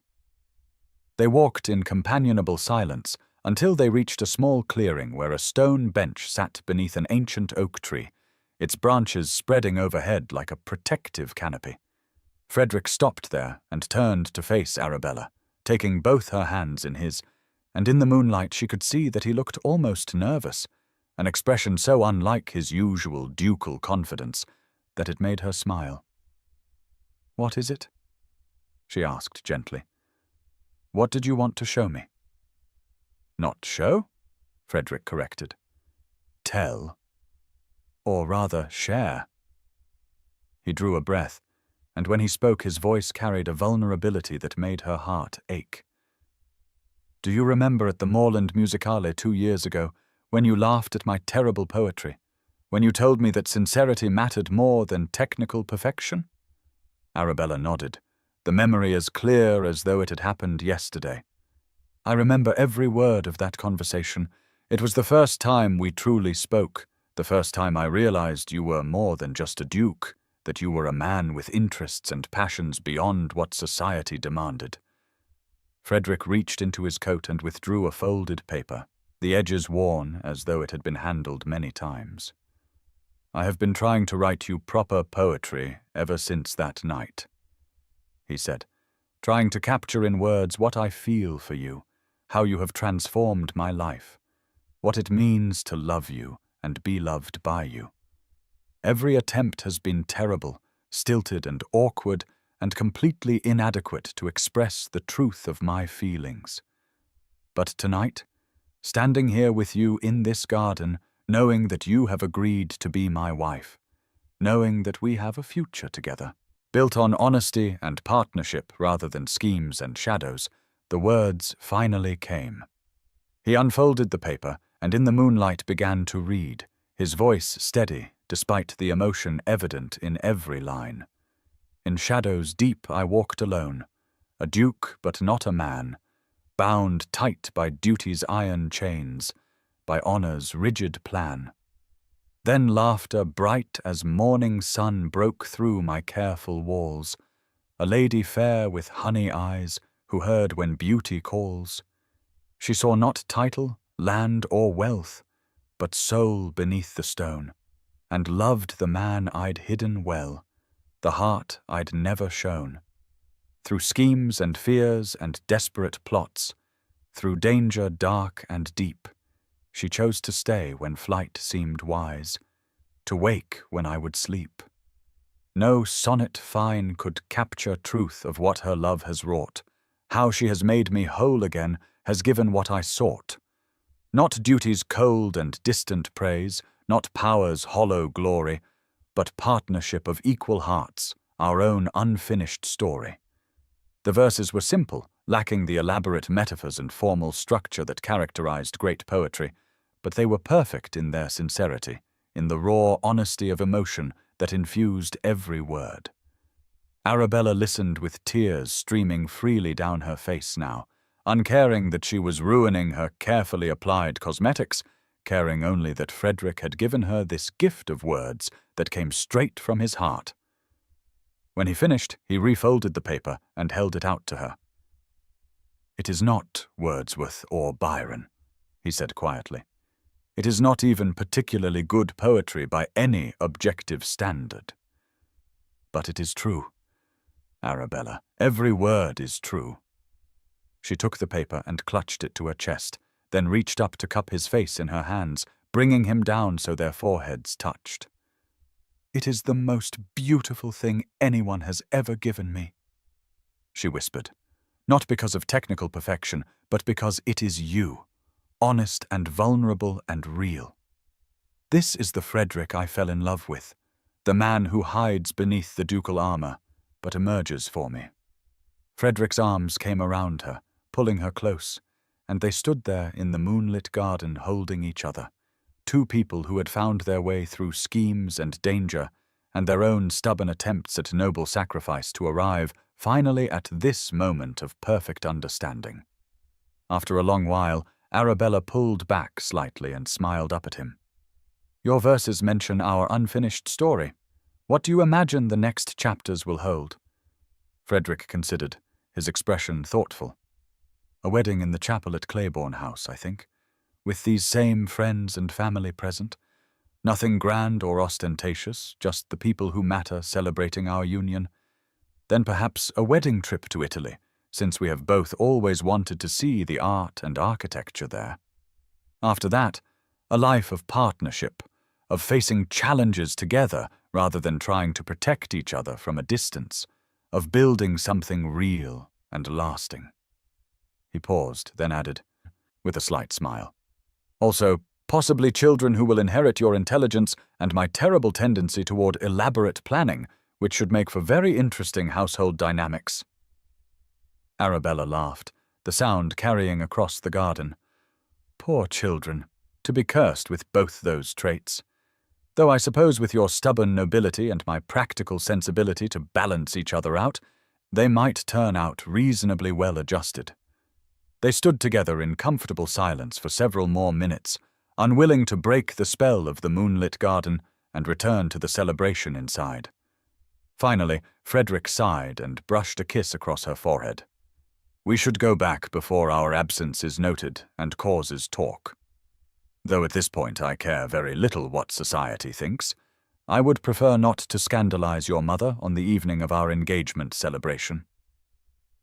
As they walked back toward the house, Arabella thought about the journey that had brought them here. From that first meeting at the Moorland Musicale, through 2 years of careful friendship, through the terror of Bennet's threat and the heartbreak of Frederick's false engagement, through schemes and sacrifices, and finally to honest declarations and freely chosen commitment. It had been circuitous and complicated, marked by misunderstandings and noble but misguided attempts at protection, but it had brought them here to this perfect September evening and a future that stretched ahead, bright with promise. They reached the terrace to find Henrietta and Viscount Moorland standing in conversation, the Viscount's hand resting possessively on Henrietta's waist, in a way that suggested his intentions were every bit as serious as Frederick's. Henrietta looked up as they approached and smiled, a genuine expression of warmth that transformed her usually cool features. "There you are. We were beginning to wonder if you had eloped and abandoned your own engagement celebration." Frederick laughed. Tempting as that might be, I have promised Arabella a proper wedding with all due ceremony. No more schemes or shortcuts. Everything open and honest from this point forward. Henrietta's smile turned knowing. Every great love needs a good scheme to get started. I was simply the scheming friend who helped set events in motion. Though I must say, watching you two dance around your feelings for 2 years while constructing increasingly elaborate plans to avoid simply confessing them was occasionally frustrating. A simple declaration at the Moorland Musicale could have saved everyone a great deal of trouble. Arabella and Frederick exchanged glances, then burst into simultaneous laughter. She is not wrong, Arabella admitted. We were rather spectacularly bad at the straightforward approach. It took mortal danger and a false engagement and my near exile to Scotland before we finally managed to simply talk to each other honestly. Though I suppose that makes the happiness we have found now all the sweeter for having been through hard won. They returned to the ballroom together, the 4 of them, 2 couples who had found love in different ways, but who shared the understanding of what it meant to claim happiness in defiance of society's expectations and restrictions. The celebration continued late into the night, with dancing and music and conversation that flowed as freely as the excellent wine from Frederick's cellars. At midnight, Frederick made a formal announcement of his engagement to Lady Arabella Fairfax, speaking of her character and intelligence and the honor she did him by accepting his proposal. Arabella stood beside him, her hand in his, and felt the weight of genuine approval and affection from the assembled guests, felt the warmth of being welcomed into Frederick's family and circle, not as an interloper or a woman above her station, but as someone who belonged, who had earned her place through her own merit and through the depth of love she shared with the man at her side. In the weeks that followed, the engagement would be celebrated throughout London society, the wedding would be planned and executed with appropriate ceremony, and Arabella would take her place as the Duchess of Claiborne, a role she would grow into with grace and confidence. But on this September evening in the ballroom at Claiborne House, surrounded by friends and family who loved them, Arabella and Frederick simply enjoyed the moment, the perfect culmination of a journey that had begun with terrible poetry at a musicale, and had led through schemes and shadows to arrive finally at honest love and freely chosen partnership. As the evening wound down and guests began to depart, Arabella stood once more in the garden, this time with Frederick's arm around her waist and her head resting on his shoulder, watching the moon set beyond the distant trees. Everything that had seemed impossible just months ago had become not only possible but real, and the future that had appeared so bleak when she sat among half-packed trunks in her Bloomsbury parlour now stretched ahead, filled with promise and joy. "You were right," she said softly, and felt Frederick's arm tighten around her. "About what? About catching me when I fall. About always being there. About us facing everything together." She turned in his arms to look up at his face, seeing in the moonlight the same love and devotion that she knew must be reflected in her own expression. "Thank you for being stubborn enough to come to me that rainy night, for refusing to let me go, for choosing us over duty and honor and all the elaborate plans that kept us apart." Frederick bent to kiss her, soft and slow and full of promise. "Thank you for staying, for choosing me, for loving the man beneath the title." He smiled against her lips, though I still maintain that my schemes, however misguided, came from a place of profound love. Arabella laughed and pulled him closer. "Your terrible schemes and all. Now take me inside before we scandalize the remaining guests by being too obviously besotted with each other." Hand in hand, they walked back to the house, to the warmth and light and the people who loved them, to the beginning of the life they would build together, to all the unfinished chapters of their story that would be written in honesty and partnership and love freely chosen. Behind them, the garden slept in moonlight, a silent witness to promises made and futures claimed, to the ending of one chapter and the glorious beginning of another.